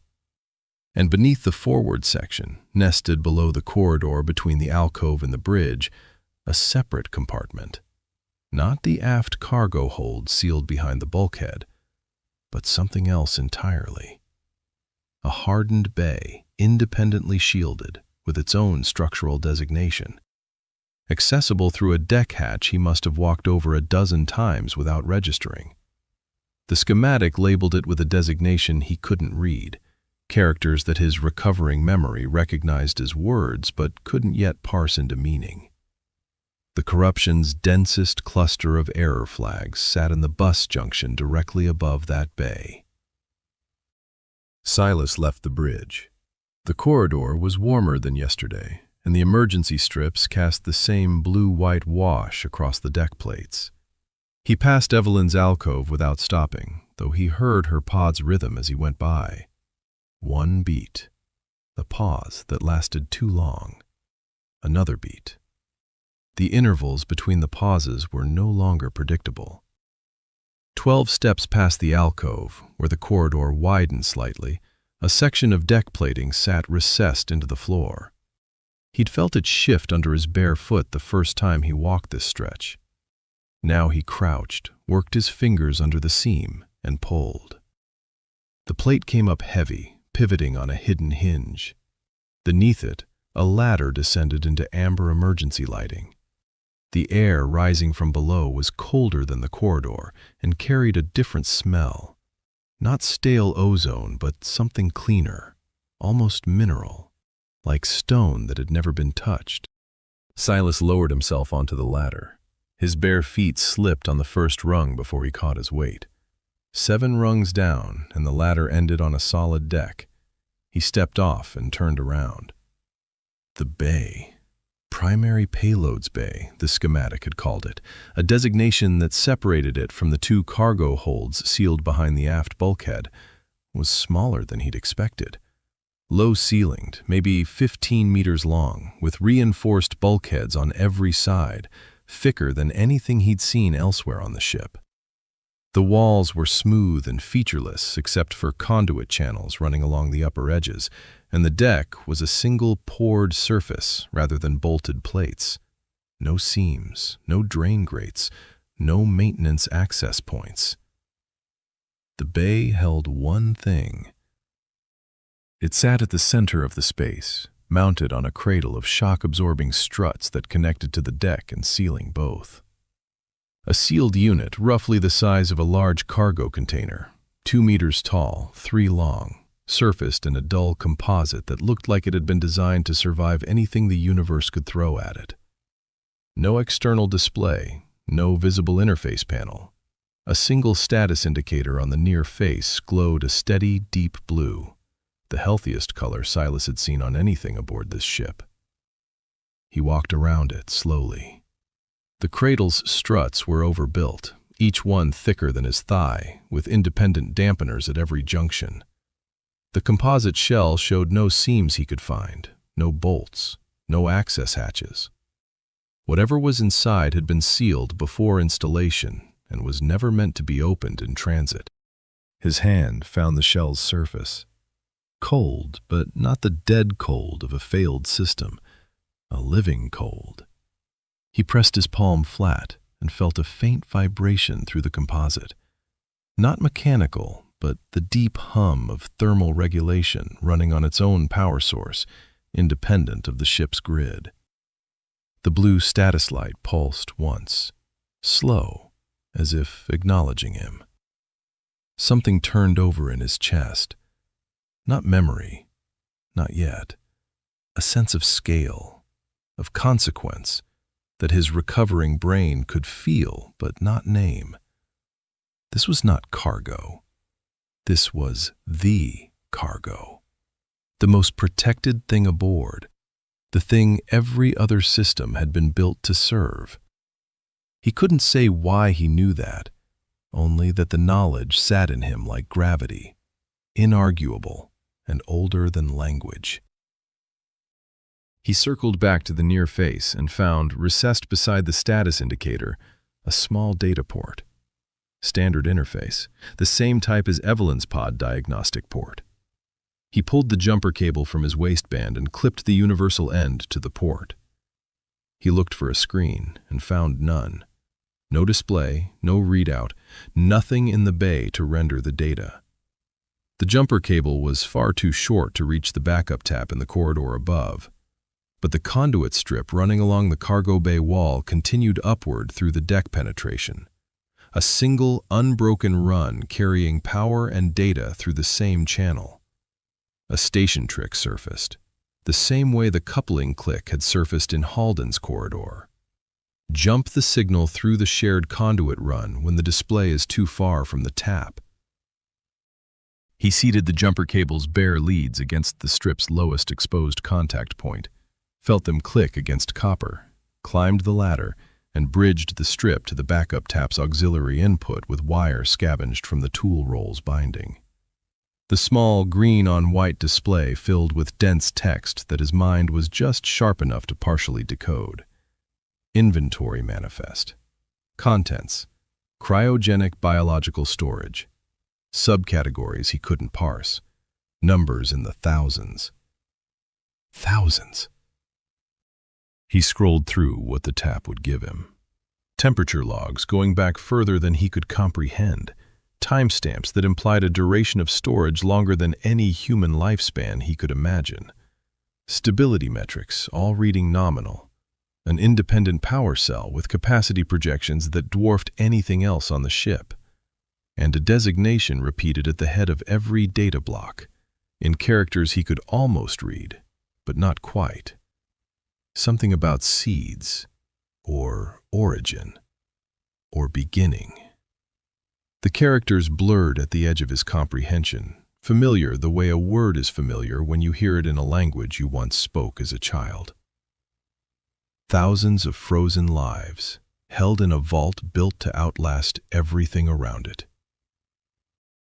He disconnected the jumper cable and stood there, staring at the backup tap's fading display. The blue status light below his feet pulsed through the open deck hatch, slow and patient. Whatever was in that vault had been alive when it was sealed, alive in the suspended potential way that seeds are alive. And it was still alive now, maintained by its own power, protected by its own shell. The ship could burn around it, and it would survive. The corruption was steering toward the vault. He saw it now, with the clarity that days of recovering cognition had given him. The error flags clustering above the cargo bay weren't random spread. The code couldn't breach the hardened core directly. He could see that much from the error flags bouncing off the cargo bay's isolated power grid. But the density of the cascade above this bay, the sheer weight of the corruption pressing toward this one point, told him everything he needed to know about intent. Something had built the sabotage to reach this. Of all the systems it could have eaten, all the directions it could have spread, it was pressing itself against the systems clustered above this bay. Life support, navigation, the thermal feeds that kept the ship flyable. Not trying to breach the shell. It couldn't breach the shell. The error flags proved that. But it didn't need to. If it ate the ship around the vault, killed navigation, killed the descent, then the hardened core and everything frozen inside it would hit the planet at terminal velocity, and no composite in the universe would survive that. The vault was the most protected thing aboard, and something had built the sabotage to be its executioner. He couldn't say how he knew that, only that the knowledge was there, heavy and certain, the way the name Halden had been there.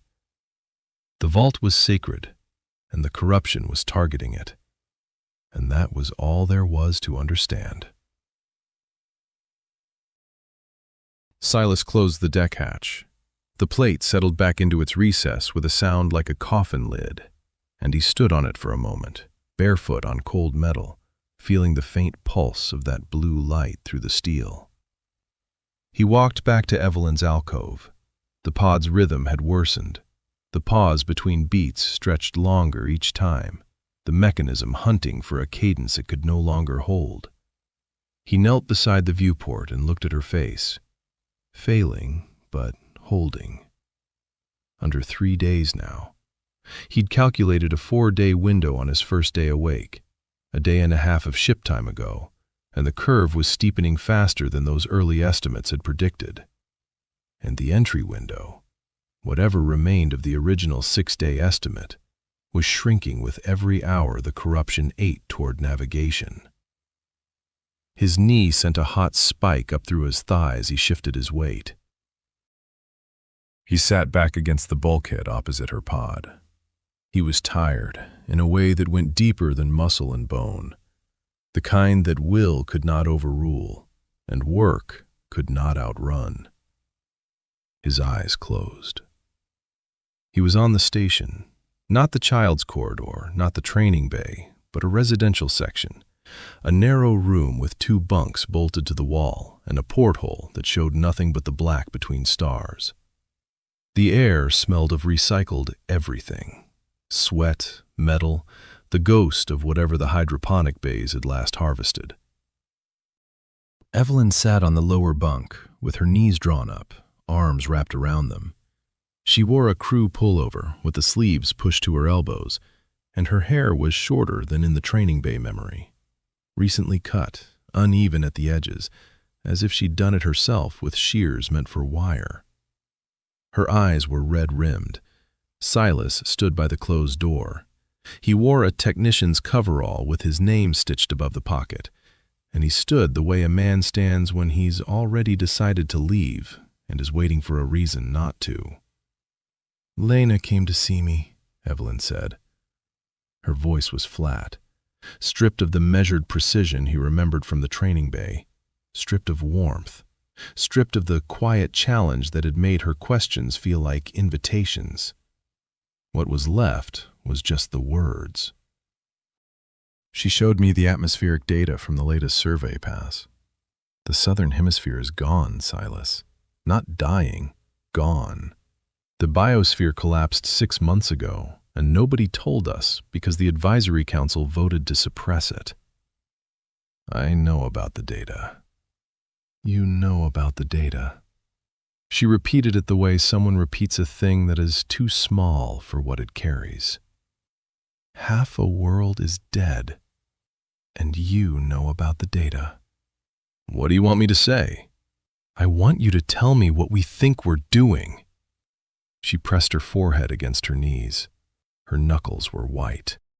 "We're loading frozen cargo onto a ship, thousands of lives that don't exist yet, and we're going to carry them to a world we've never seen and call it a beginning. And I can't stop hearing Lena's voice asking the question nobody else will say out loud.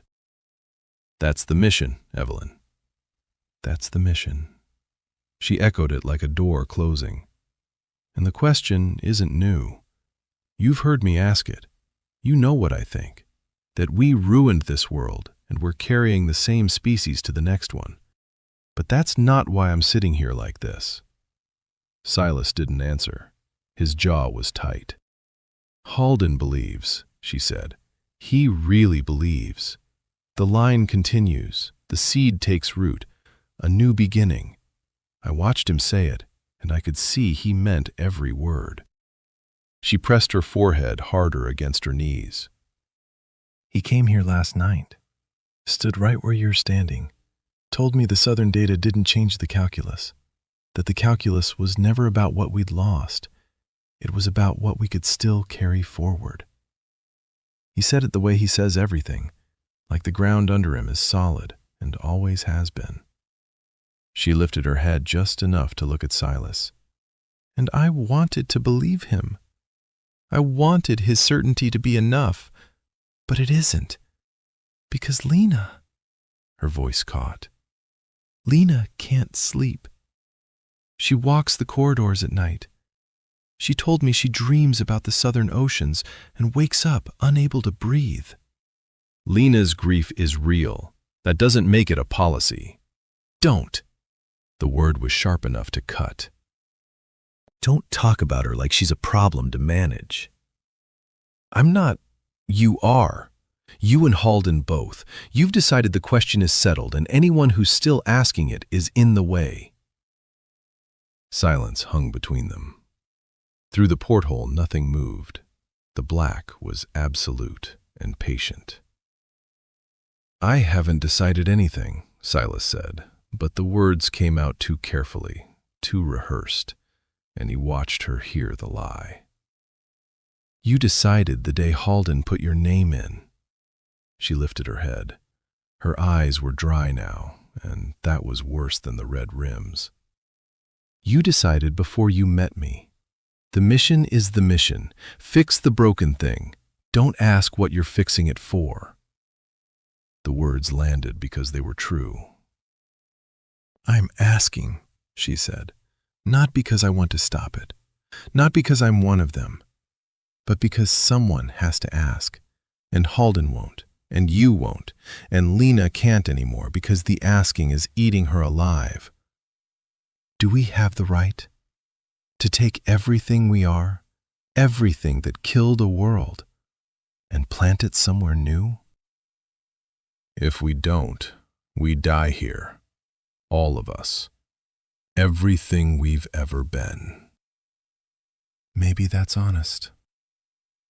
He stepped back, and the door was behind him, and the distance between them was the length of a bunk and a lifetime of trust he hadn't known he was spending. You don't mean that. I don't know what I mean. Her voice broke on the last word, and the break was the first honest sound in the room. I know I love you. I know that's the only thing in my life I have never once questioned. And I know I need you to stay in this room and hear me, even if you can't answer me. That's all I'm asking. Stay and not know with me. We're not loading a gun. We're saving lives. Lives that don't exist yet. She was standing now, and her hands were open at her sides, and she was looking at him with the steady, dissecting clarity of someone who could not stop seeing the upstream cause.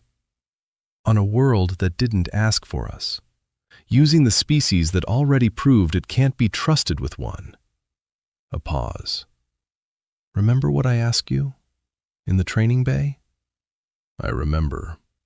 You said you'd think about it. I did. And? He had nothing. The silence was his answer, and they both knew it. And now we're going to try again, she said.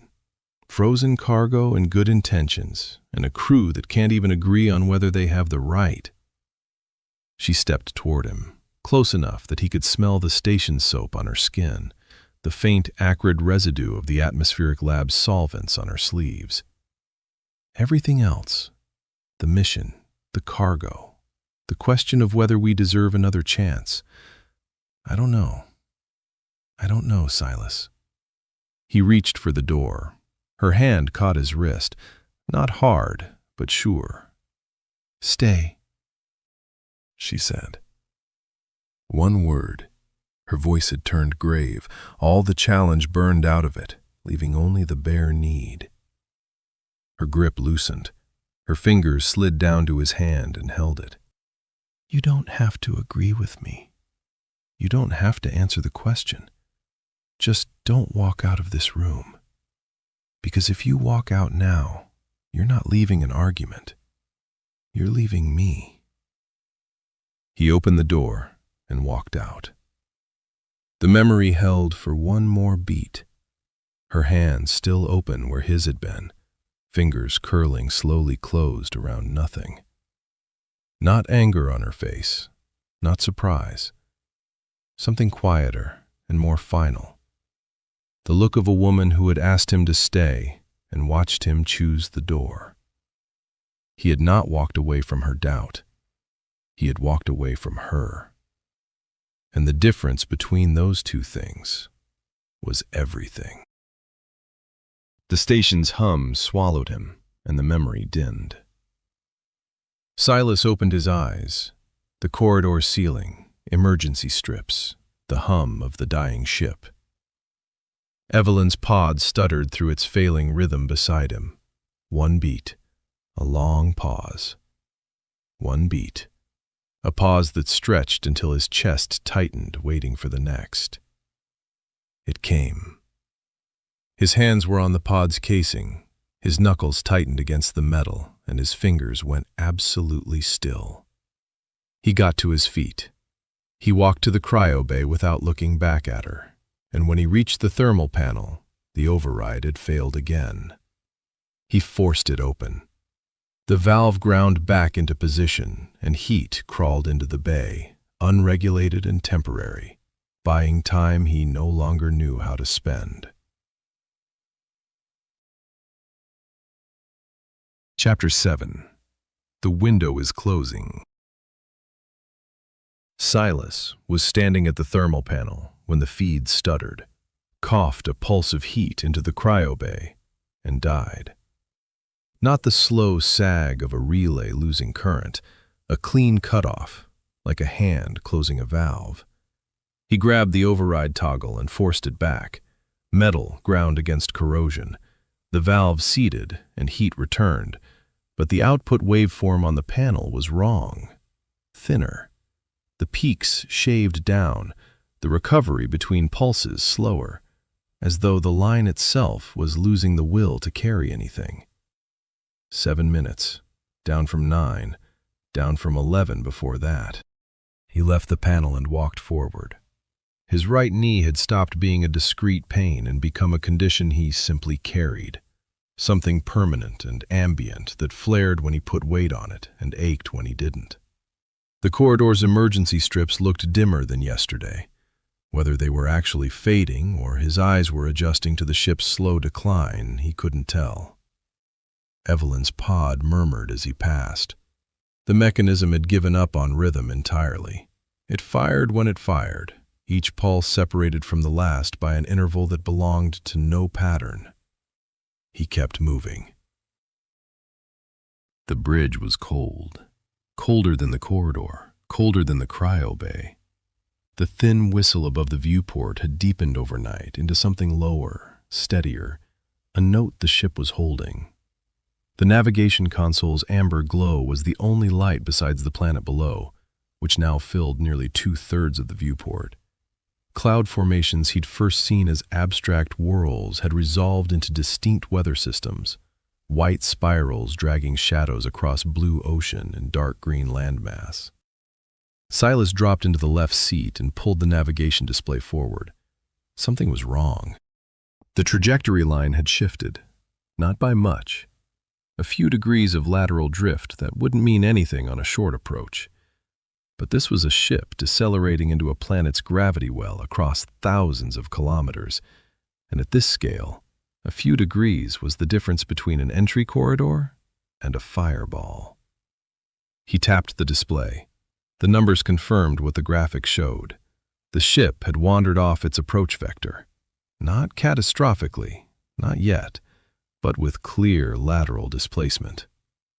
The deceleration curve was intact, the braking burn still firing on schedule, but the ship's nose had drifted to starboard, slowly, steadily, as if someone had put a thumb on the wheel and was leaning. 3 navigation channels were already dead from his earlier work. He'd accepted that loss to save the other 11. But the display was now flagging a fourth channel, then a fifth. Not dropouts, active corruption. Error flags blooming in the lower left corner, each one time-stamped minutes apart, each one pushing the handshake failure deeper into the navigation architecture. The bus isolation he'd built hadn't held. The corruption had found a path around. It always found a path around. Silas pulled the navigation diagnostic layer. The automated landing sequence was the first thing he checked. Not the trajectory calculations, not the deceleration tables, the landing sequence itself. The software that was supposed to take the ship from orbital insertion through atmospheric entry, through thermal management and chute deployment and final braking, all the way to surface contact without a human hand on a single control. It was gone. Not corrupted, not partially functional. The landing automation had been stripped from the navigation core at the root level. Entire instruction blocks missing, replaced by null fields and looping error references that pointed to addresses that no longer existed. The corruption hadn't probed the edges. It had eaten the system from the inside out, methodically, consuming the automated descent the way fire consumes a log, from the center outward until only the bark remains. He cycled through every backup address. 7 alternate instruction caches, each designed to hold a redundant copy of the landing protocol. All 7 returned null. The corruption had been thorough, not frantic, patient. The work of code that had all the time in the universe and the conviction that the ship should never land. Automated landing was dead. No recovery path, no hidden backup. The system designed to fly this ship to the surface had been killed as deliberately as the 6 crew members in their pods, and it was just as dead. Which meant manual. Someone sitting in this seat, hands on controls, eyes on instruments, flying a ship through atmospheric entry and all the violence that followed. Someone who remembered how. Silas stared at the trajectory line drifting slowly to starboard. His fingers moved to the armrest, not the console, just holding still. Did he remember how? Pieces were there. He could read the navigation display. He knew what the trajectory line meant. His hands had found every latch and toggle on this bridge the way they'd found the coupling in the station corridor when he was 8 years old. But reading an approach and flying one were different things. Separated by training he might or might not have received, in a life he might or might not remember by the time the planet stopped waiting. The ship lurched. A physical shudder ran through the deck, up through the seat into his spine. On the display, the trajectory line jumped. 2 more navigation channels dropped off the active roster, amber to red in the same instant. The lateral drift doubled. The ship's nose swung another degree to starboard, and the braking burn was now pushing them along a vector that no longer pointed where it needed to point. 7 channels left out of 14, and the corruption was still moving.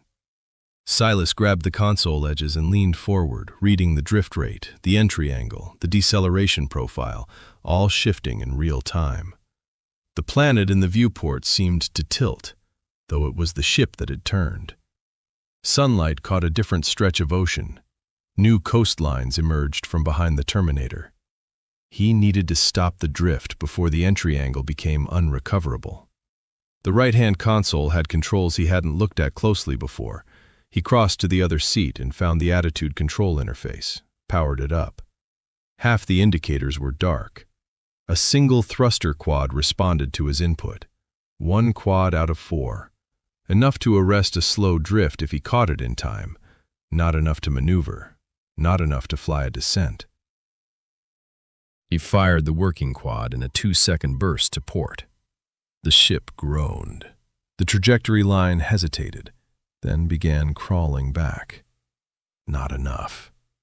3 seconds. He felt the thrust through the soles of his bare feet. A 3rd burst, and the drift halted. The ship held its corrected heading, but the attitude thrusters had no automation either. The moment the corruption pushed another channel, he'd have to correct manually. Again and again, until he ran out of fuel or channels or time. Silas sat in the right-hand seat and pulled up the entry calculations. He ran the math twice.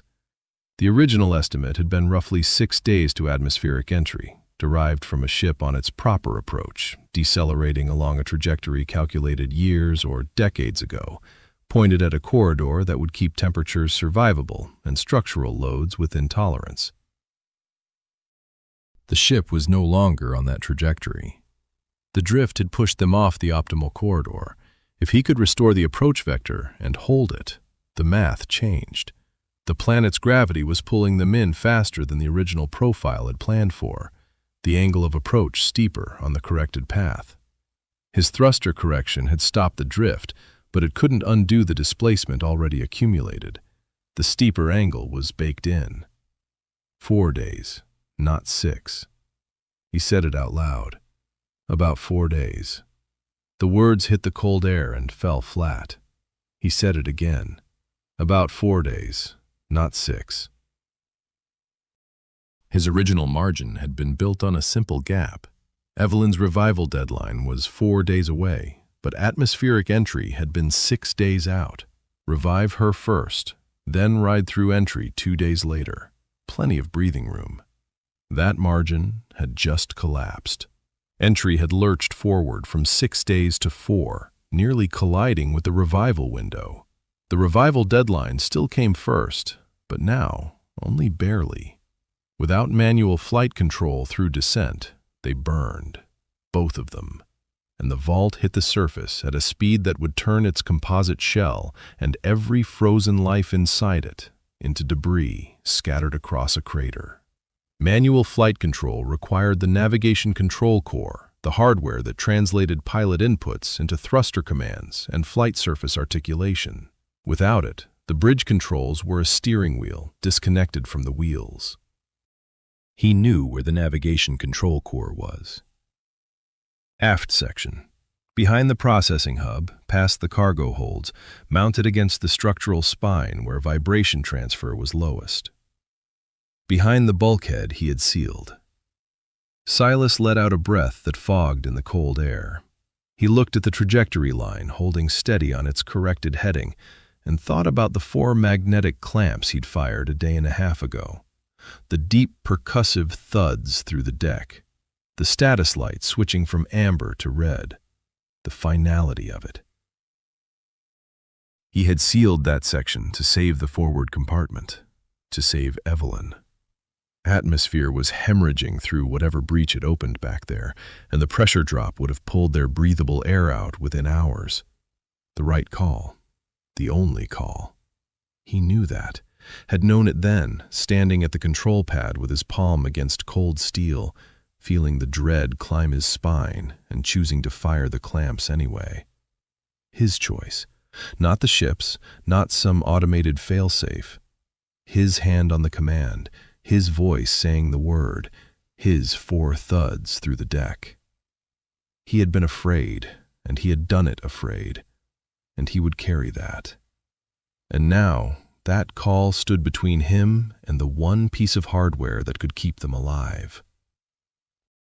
He got up. His knee protested, and he ignored it, moving through the bridge hatchway into the corridor. He didn't stop. Past the alcove, past the deck hatch to the payload bay, the one part of the ship he hadn't had to fight to keep alive. Past the utility bays with their stripped shelves and dead equipment. The sealed bulkhead waited at the end of the short passage off the left junction.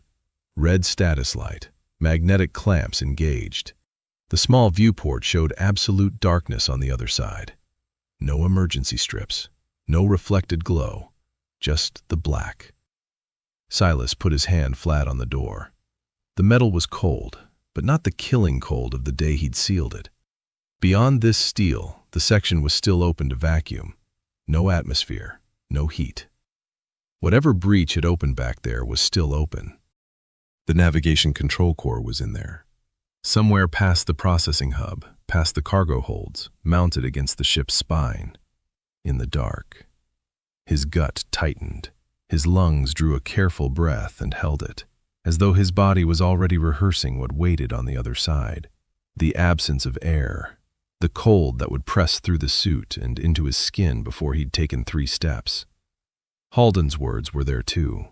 Don't stare at it. It doesn't care that you're looking. He was going to have to stare at it, walk into it, work inside it with clumsy gloves and a helmet visor and whatever atmosphere he could carry on his back. Not much time. Well, he said to the red status light, at least the commute's short. He turned from the bulkhead and walked back toward the utility bays.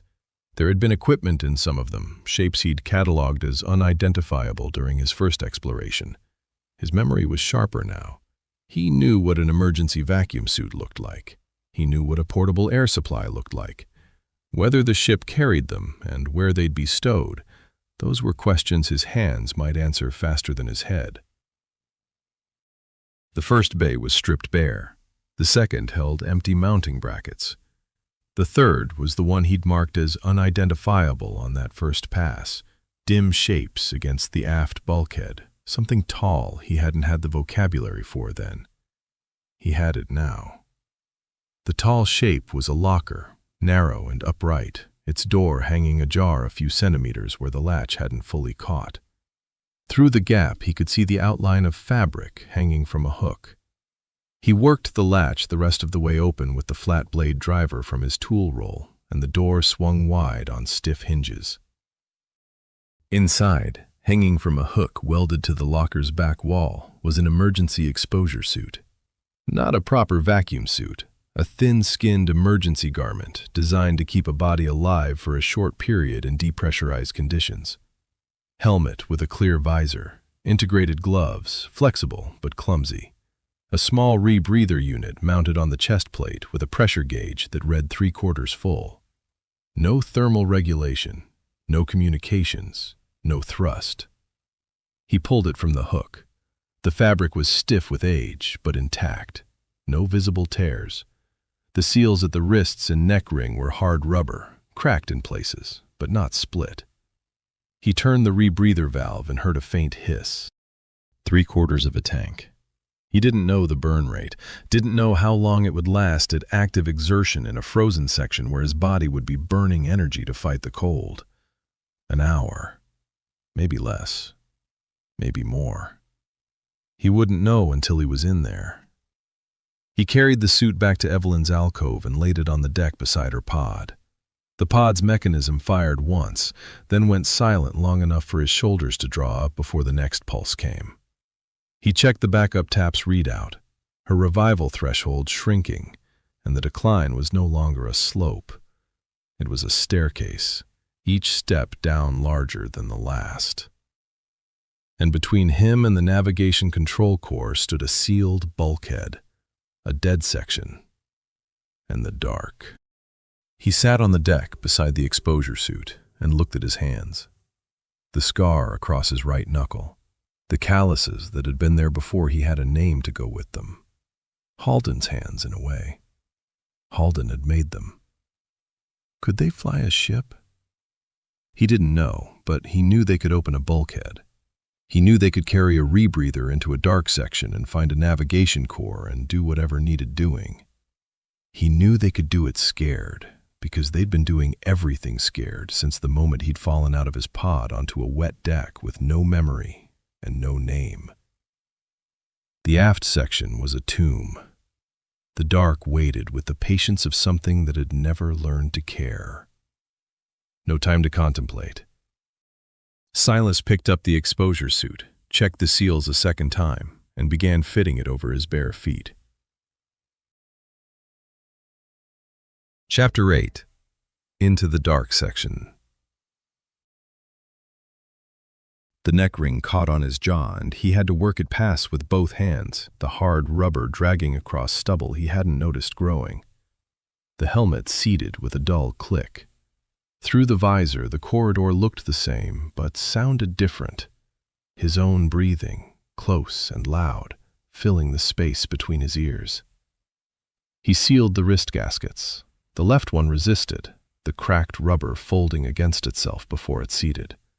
He flexed his fingers inside the integrated gloves. The gloves were thick enough to dull sensation in his fingers, and the suit's boots were thin enough that he could feel the cold of the deck plates through the soles when he stood. The rebreather valve opened with a hiss, and clean air pushed against his face, dry and chemical. With 3/4 of a tank, he didn't know if that was generous or suicidal. He'd find out. Evelyn's pod fired once while he stood there. A single mechanical thump, then nothing for 6 seconds, then another. Not a rhythm, just a machine remembering it was supposed to do something without remembering when. "Hold on," he said. The helmet turned his voice into something flat and close, a stranger talking inside his own skull. "I'll be back." He paused at the utility bay on his way past and checked the third bay's locker again, and found what he'd missed the first time. A handheld lamp sitting on the locker floor beneath where the exposure suit had hung, half hidden by the suit's dangling legs when he'd pulled it free. It must have fallen from a clip inside the locker door when he'd wrenched the suit off its hook. A squat, heavy unit, the kind designed to survive a drop onto a deck plate. Its beam, when he thumbed the switch, was yellowish and weak, but it worked. He tucked it against his forearm where the integrated glove could keep a grip on it. He walked to the sealed bulkhead. The status light was still red. Through the small viewport, darkness pressed against the glass the way it had against the observation alcove window when he was 8 years old, until Halden pulled him away. Halden wasn't here to pull him away.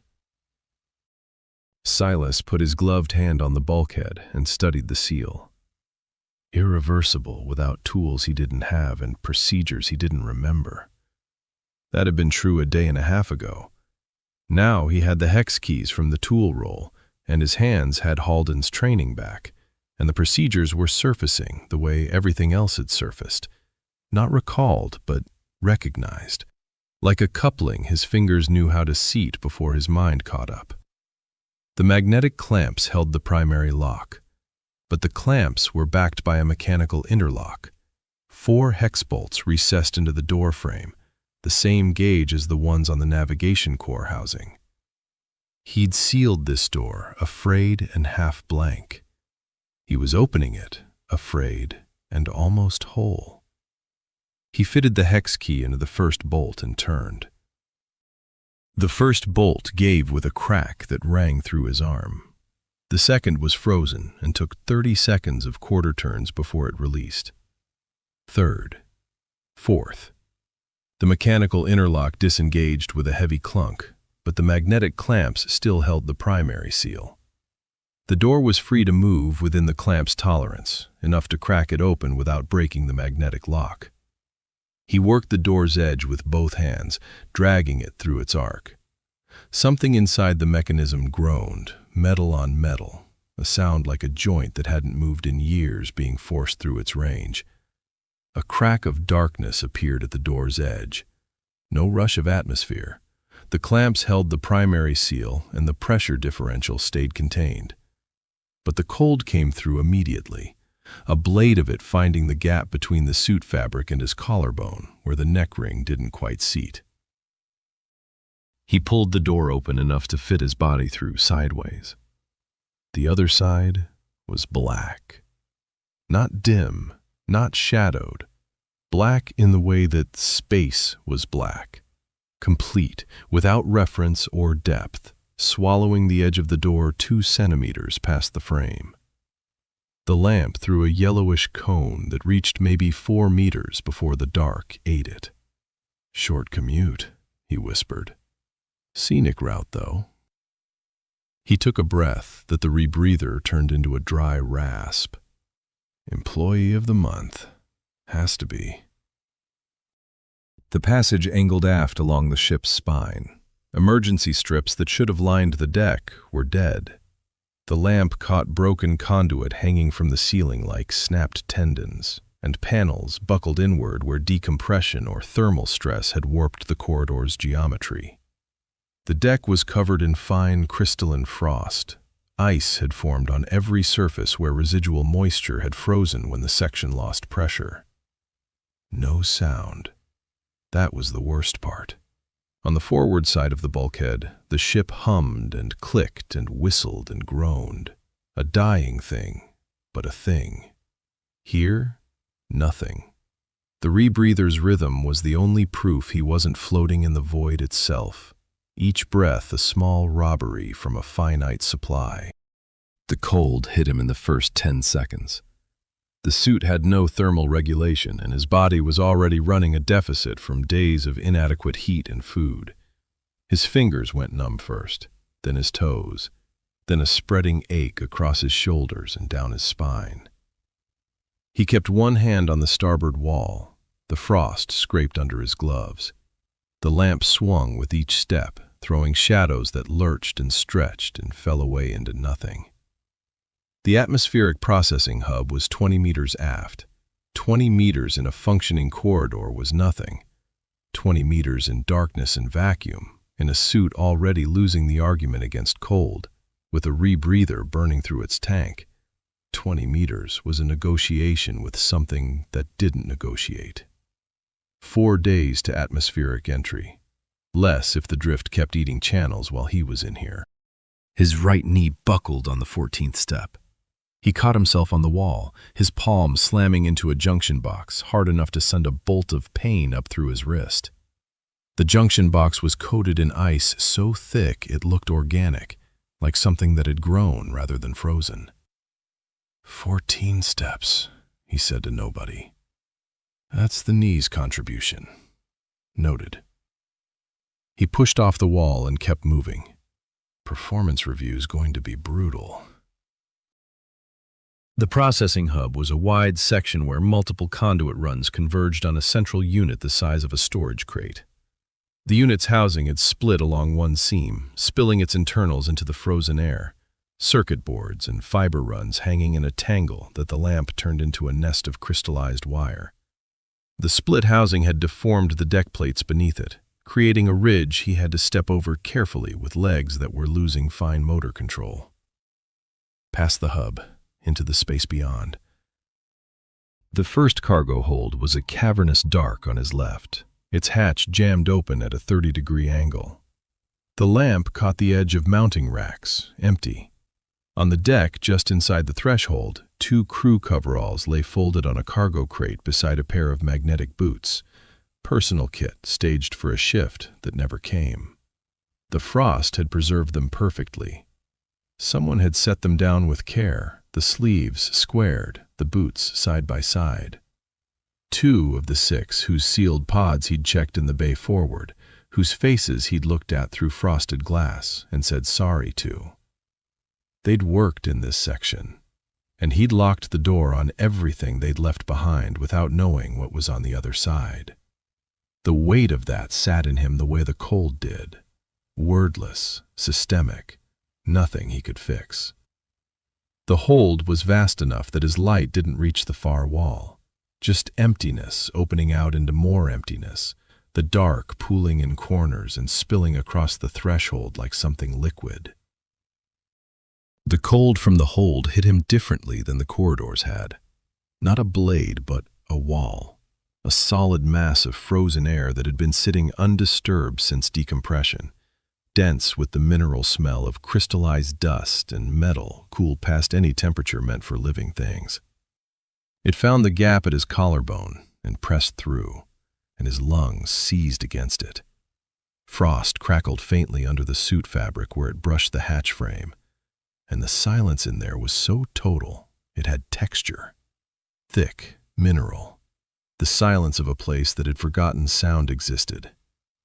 And now, he was in it. He stopped walking. His breathing accelerated inside the helmet, each exhale fogging the visor in a spreading bloom that his next inhale only partially cleared. The lamp trembled on the wall ahead because his hands were shaking, and the shadows shook with them, and the dark moved. "It doesn't move," he said through gritted teeth. "It's not alive. It's the absence of everything alive. Get your legs working." He forced the next step, then the next, past the first cargo hold into the stretch of corridor between the two holds where the ship's structural spine ran exposed along the overhead. The second cargo hold was on his right, its hatch fully closed. Through the small viewport, the lamp threw a cone of yellow light into the space beyond. Empty mounting racks, a workbench bolted to the far bulkhead, tools still maglocked to its surface, wrenches, a calibration probe, a heavy-gauge cutter, arranged with the neat spacing of someone who kept their workspace in order. Beside the bench, a canister mount, a reinforced bracket system designed to hold a pressurized cylinder, the cylinder itself gone.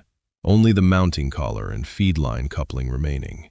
The secondary gas line that had fed the hibernation manifold originated here. This was where the killing had been loaded, the canister seated, the line connected. Someone had stood at that bench, tools within reach, and done the work with steady hands. 6 faces behind 6 sealed viewports, forward in the bay he'd woken into. He'd said sorry to every one of them without knowing their names. He had checked every one of them and said sorry to people who couldn't hear it. And the thing that killed them was here. Bolted to this bench, 20 meters from the bulkhead he'd sealed with 4 magnetic thuds, never knowing what he was sealing in. The weight of it sat in him wordlessly. Not guilt, not yet. Something heavier. The knowledge that his hand on the isolation command had locked the door on the machinery of their murder and walked away. He held the light on it for 3 seconds. The workbench, the empty mount, the dangling feed line frosted white. The machinery of a theology. Patient work done by hands that believed they were saving the universe from humanity's sin. He moved past the viewport. There was nothing else to do. Nothing he could undo. Nothing he could take back. Past the second hold, the corridor narrowed and kinked to port where structural damage had shifted the deck plates. He had to duck under a buckled ceiling beam, the helmet scraping against frozen metal with a sound that traveled through his skull. His rebreather gauge was somewhere around half, maybe less. The visor kept fogging, and he couldn't read the small dial with his numbed fingers. The navigation control core was mounted against the structural spine at the point where vibration transfer was lowest. The lamp found it, a housing bolted to the spine with heavy gauge fasteners, roughly the size of a small chest, its access panel secured by 4 hex bolts. His fingers could barely close around the hex key. He dropped it twice, both times catching it against his chest before it could bounce away into the dark. The first bolt took nearly 2 minutes. His arms burned from holding them overhead, and his fingers screamed when he forced them to maintain pressure on the key's short handle. "Halden would have had this off in 30 seconds, he said through chattering teeth. "Probably whistling." The second bolt was frozen solid. He worked it back and forth in quarter turns, each one requiring his full grip strength. The bolt gave with a sharp crack that echoed down the corridor and came back changed, stretched, as if the dark had chewed on it before returning it. Third bolt. Fourth bolt. The panel came free, and he caught it against his thigh, then set it on the deck with numb hands. Inside the housing, the navigation core was a dense block of circuit boards, optical connectors, and a central processing unit about the size of his fist. Frost on every surface, but the components looked intact. The core had been protected by its mounting. The spine absorbed vibration, and the heavy housing had kept the decompression forces at bay. He toggled the emergency reserve, and a single amber indicator lit on the core's face. The first living light in this section, small and warm and impossibly welcome. His visor fogged, and he had to wait 3 seconds for it to clear before he could read the output. The core was alive. Its internal diagnostics ran clean. The handshake protocol accepted his initialization and began cycling through its connection sequence, finding the bridge, identifying the attitude control interface, mapping the flight surface articulation pathways. Not all of them mapped. Of 14 control pathways, 7 came back solid. 5 were dead. 2 more unreliable. 7 of 14. Enough to fly the ship, not enough to land it alone. Not with the precision an atmospheric entry demanded, where a single miscalculation in angle or thrust distribution would turn them into a streak of light across the upper atmosphere. His rebreather caught, a brief interruption in the airflow that lasted maybe half a second, but felt like drowning. The gauge read just above a quarter. He'd been in here too long. The cold was past discomfort and into something systemic, his reactions slowing, his thoughts acquiring a fuzzy edge he recognized as the precursor to hypothermia. He closed the housing panel and pressed it into place. The hex bolts went back in with fingers that could barely feel the key. He got 3 bolts seated. The 4th slipped from his fingers and vanished into the frost on the deck. He spent 10 seconds he didn't have searching for it, then left it. 3 bolts would hold. 3 bolts had to hold. He turned back the way he'd come. The corridor stretched ahead, past the kink, past the second cargo hold with its sealed hatch, past the first hold's pooling emptiness, past the ruptured hub, back to the bulkhead and the red light and the air. His legs moved. His knee ground with every step, a sound he felt in his jawbone. He kept his hand on the wall. He counted steps. He talked. Past the hold. Don't look through the viewport. 20 meters to the hub.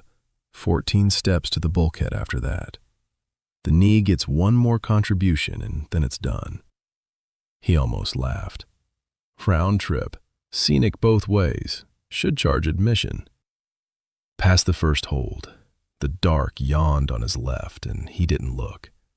The rebreather caught again, a hiccup in the flow that sent a spike of animal panic through his chest before it resumed.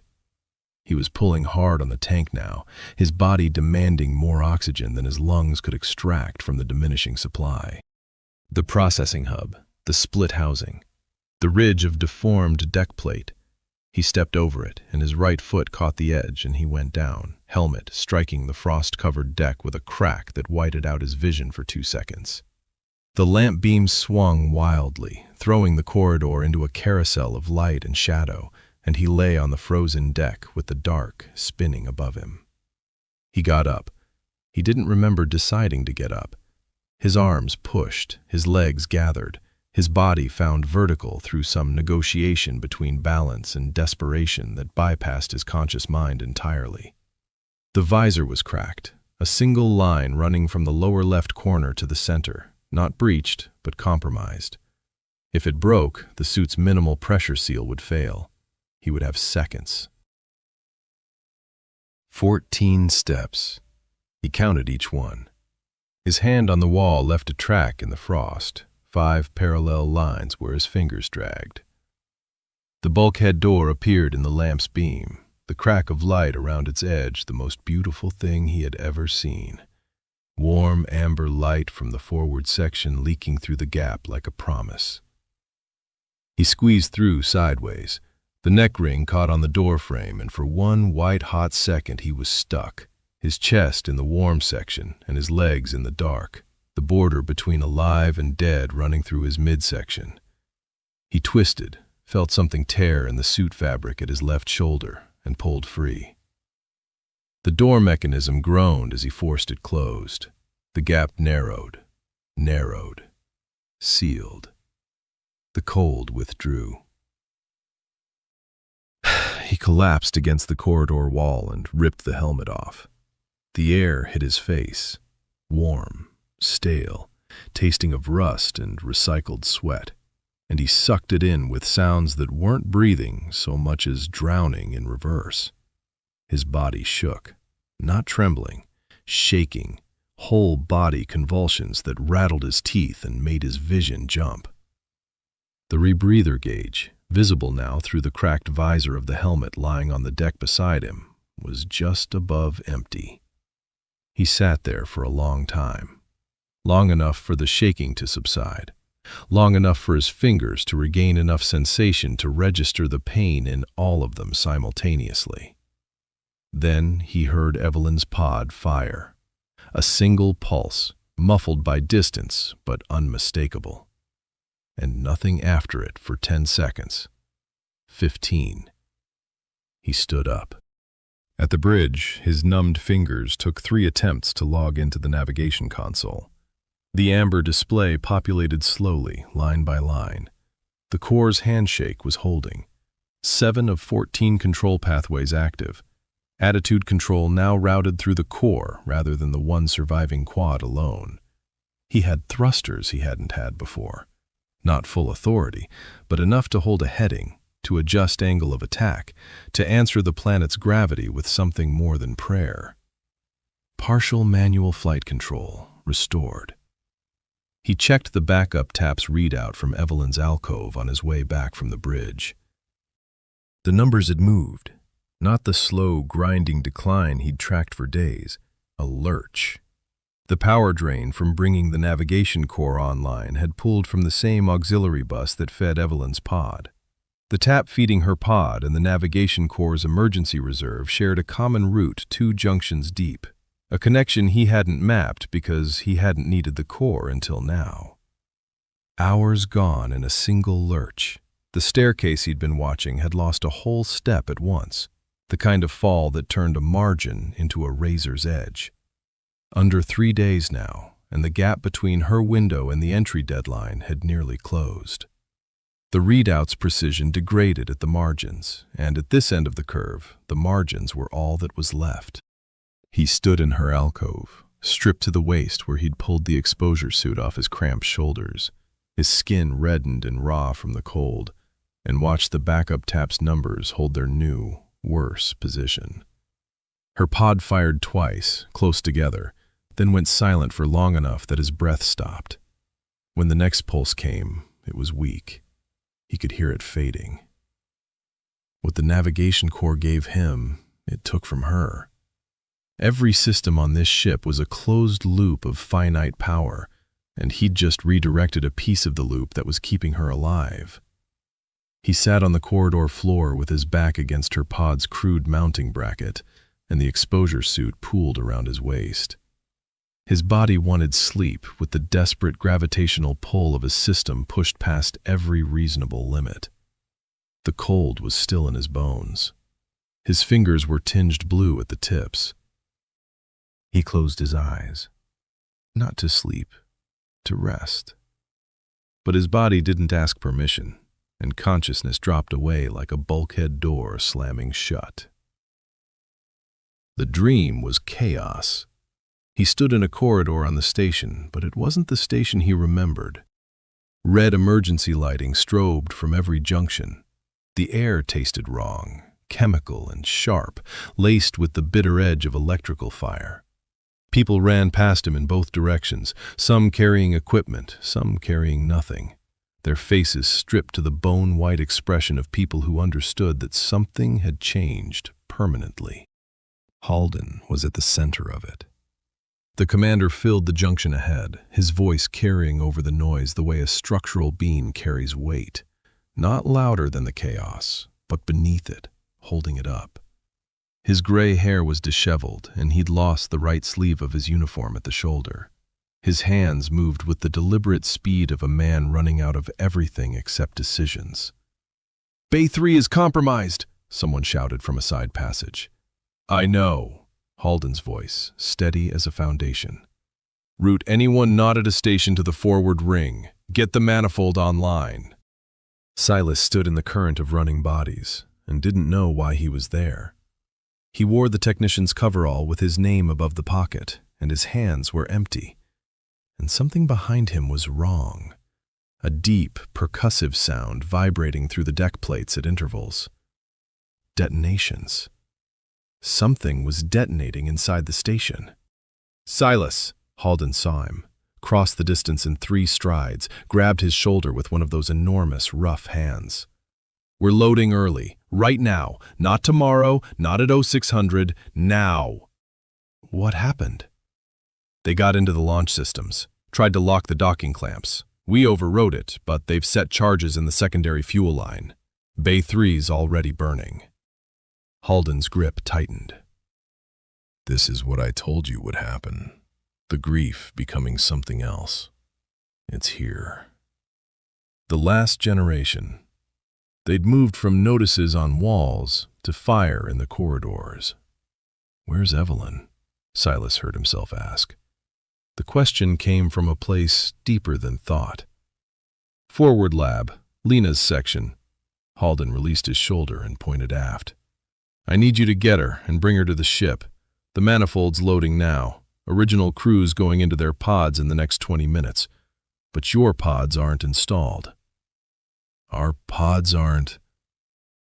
They were scheduled for tomorrow's final load. Tomorrow doesn't exist anymore. I've got a team bolting yours into the bay right now and hers into a corridor section because we ran out of room. Crude mounts, separate power feeds. They won't be on the manifold. There's no time to tie them in. Halden looked at him, and for the first time, the steadiness cracked enough to show what was underneath. Not fear. Grief. Get her to the ship. Pod goes live as soon as she's in it. I don't care about checklists. I care about getting you both sealed before someone puts a charge somewhere that matters. Another detonation. Closer. The corridor lights flickered and a ceiling panel dropped behind Halden, crashing to the deck. Halden didn't flinch. Go. Silas ran. The station corridors were transformed, smoke rolling along the ceiling in lazy coils, emergency barriers dropping across intersections, people pressing against walls to let damage control teams through. He ran toward the forward lab section by a route he knew in his muscles, cutting through a maintenance shaft that saved 40 meters. Evelyn was in the lab with Lena. They stood at a workstation, Lena's hands flat on the console, Evelyn gripping Lena's arm. Lena was shaking, not from the detonations, from something quieter and worse. They did it, Lena said. Her voice was barely audible. They actually did it. She stopped, her fine features contorted, a war between horror and something Silas couldn't name. I knew them. I shared their grief. I thought I understood what they were. They said it was protest. They said nobody would get hurt. Evelyn's grip on Lena's arm didn't waver. Lena, look at me. I grieved with them. I thought their grief was the same as mine. I never believed they would cross from words to fire. Lena, Evelyn's voice cutting clean through the noise. The same quiet authority Silas had heard her use on a diagnostic that everyone else was reading wrong. You are not them. You walked in those rooms because your grief is real. What they did with it is not yours. Silas spoke from the doorway. We have to go. Halden's loading now. Evelyn looked at him. Whatever had broken between them in her quarters, the door he'd walked through, the hand curling closed on nothing, was still there, visible in the set of her jaw and the careful distance in her eyes. But so was something else, recognition that the argument had been made irrelevant by people with detonators. Lena comes with us, Evelyn said, not a question. Lena's already crew. She's on the manifold. Evelyn turned back to Lena. Go to the ship. Go now. Halden will get you into your pod. Lena stared at her. I don't know if I can. I don't know if I deserve. You deserve to survive this. Evelyn's hands moved to Lena's shoulders, steadying her. Whatever question we can't answer about what we deserve, you answer it by being alive tomorrow. Go. Lena went. Silas watched her move down the corridor at a run, her fine frame swallowed by the smoke rolling along the ceiling. She didn't look back. Then it was just the two of them in the lab, the emergency lighting painting everything red. Evelyn pulled a data chip from the workstation and pocketed it. She looked at Silas. You came for me. Halden sent me. You came for me. He didn't answer. He didn't have to. They ran together through corridors, losing the fight against smoke and emergency barriers.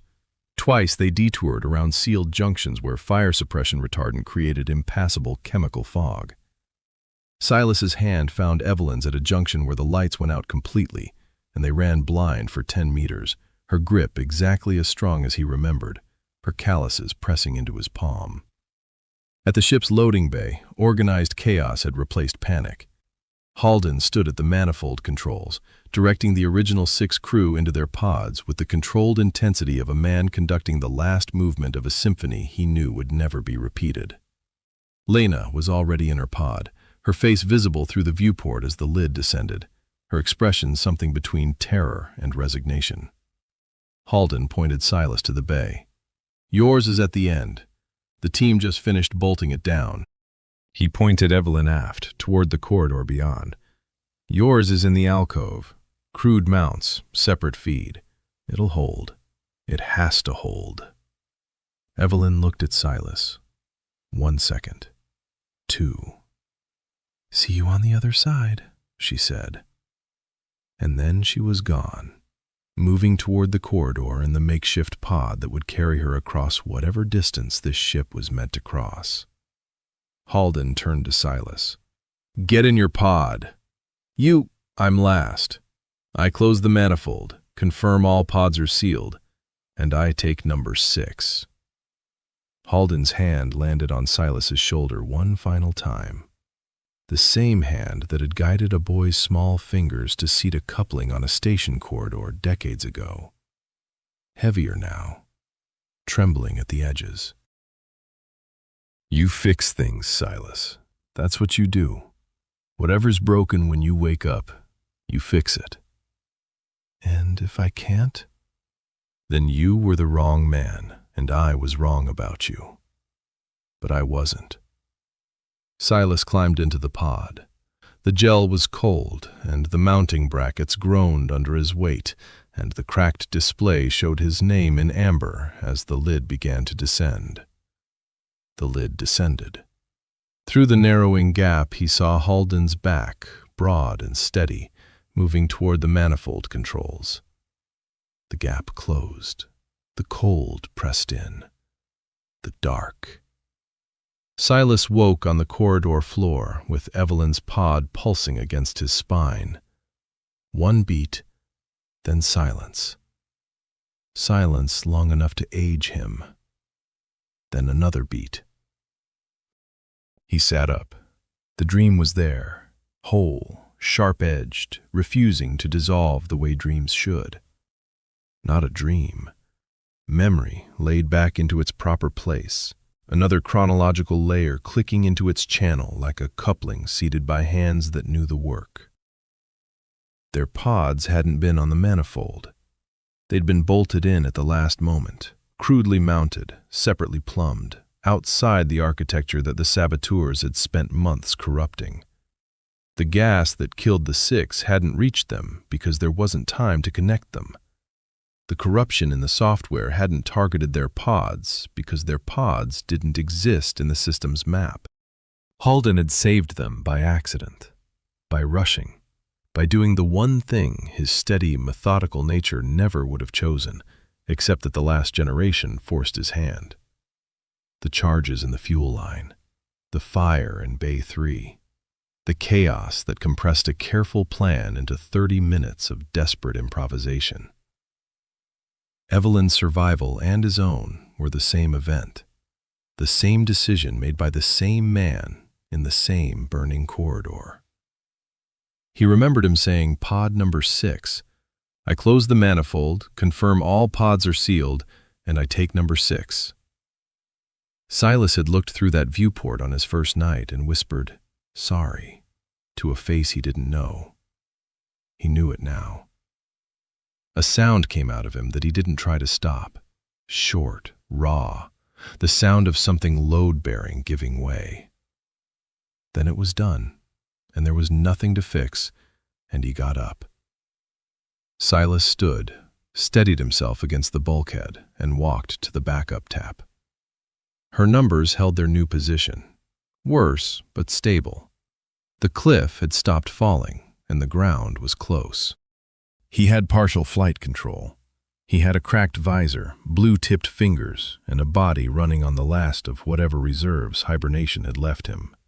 He had the memory of Halden's hand on his shoulder and the sound of Evelyn's voice in a burning lab, telling a grieving woman she deserved to live. The pod pulsed once, faint and thin, like a voice fading at the end of a long corridor. He put his hand flat against the viewport glass. Her breath was barely there on the other side, following no logic now except persistence. Chapter 9. The Impossible Choice. Silas stared at the backup tap's readout until the numbers stopped being numbers and became a verdict. Evelyn's cryogenic stability had flattened to a line so close to the revival threshold that the display's margin of error swallowed the difference. Hours, not days. The pod beside him managed a single weak pulse, then went quiet for 8 seconds, then pulsed again, thin as thread. He counted the silences between them because that was all the counting he had left. On the bridge, the navigation console told the other half of the story. 7 of 14 control pathways held from the core he'd carried out of the dark. Attitude thrusters answered when he asked. He could hold heading and adjust angle of attack. What he could not do was the granular flight surface control that atmospheric entry demanded. A single-degree miscalculation in angle, a half-second lag in thruster response during the transition from vacuum to atmosphere, and the ship would skip off and tumble into a ballistic arc that ended in fire. Or it would dig in too steep and the friction would tear the hull apart before he reached breathable air. He needed all 14 pathways. Or he needed someone beside him who understood the entry profile, the cargo tolerances, and the sabotage's fingerprint well enough to compensate for the 7 he didn't have. He sat in the left-hand seat and pulled up the power distribution schematic. The auxiliary bus fed 2 loads, Evelyn's pod through the backup tap, and the navigation core's emergency reserve. Both drew from the same route, 2 junctions deep. 5 pathways were dead. No signal, no handshake, no ghost of a response. Structural casualties of the decompression, cracked housings, frozen optical connectors. He could not rebuild them with a voltage probe and 2 hex keys. 2 were unreliable. They flickered in and out of the core's mapping cycle. If he could stabilize those 2, he'd have 9 of 14. 9 was the ceiling, every recoverable pathway brought online. Still not a sure thing for a solo landing. Closer than 7, but the gap between 9 and 14 was the gap between skill and luck, and atmospheric entry did not reward luck. Every second of the descent would be a knife edge of manual correction, and 1 miscalculation was all the atmosphere needed. Stabilizing them meant rerouting reserve power from the auxiliary bus. The bus was already split between 2 loads it couldn't fully serve. Adding a 3rd draw would pull from both. Silas opened the junction map and started looking for slack. He checked life support. The thermal override was buying 7-minute windows between resets. He couldn't cut power there. Atmospheric recycler was already running minimum flow. The bridge consoles drew almost nothing. Emergency strips. He killed those. The corridor behind him went dark. The trickle bought him nothing. The math didn't bend. He tried a different angle. If he pulled Evelyn's pod off the auxiliary bus entirely and shifted it to the bridge console's own feed, a line never meant to carry that load, he could free up enough bus capacity for both the navigation core and the 2 unreliable pathways. The bridge feed ran through a single junction behind the right-hand console. He could splice it. But the bridge feed's voltage ran 12% below what the pod needed. At that voltage, her pod's already failing mechanism would stutter, lose its hold on the temperature gradient, keeping her tissues viable. She'd be gone in hours. Not the 4-day window, not even the edge of it. Hours. Silas pulled his hands off the console and pressed them flat against his thighs. He tried another path, a bypass of the auxiliary bus route itself. He spent 40 minutes tracing conduit runs on the schematic, matching them against what he could physically reach. Two possible routes existed. The first ran through the sealed aft section, behind the bulkhead, through vacuum, past the frozen hub. Useless. The second ran beneath the deck plates, but the conduit penetration was welded shut from the factory side. He crawled on his hands and knees with the lamp and the flat-blade driver and confirmed what the schematic already told him. No access. He sat on the corridor floor with the lamp throwing its yellowish circle on the underside of the deck plate and felt something in his chest give way.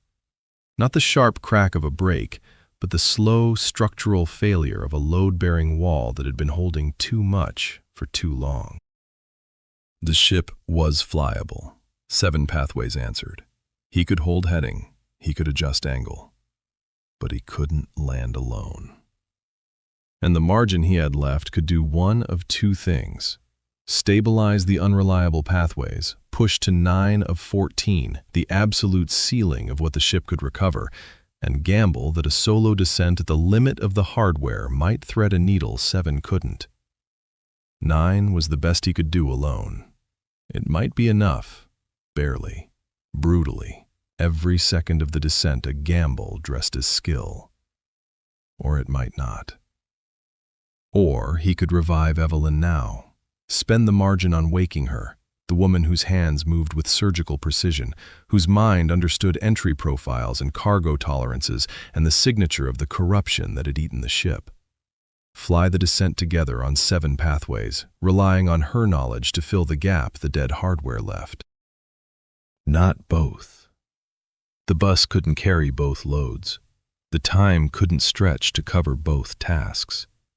The loop had tightened to a noose with exactly 2 openings, and he could fit through only one. He climbed back to the bridge and stared at the planet. It filled 3/4 of the viewport. Cloud systems crawled across blue ocean.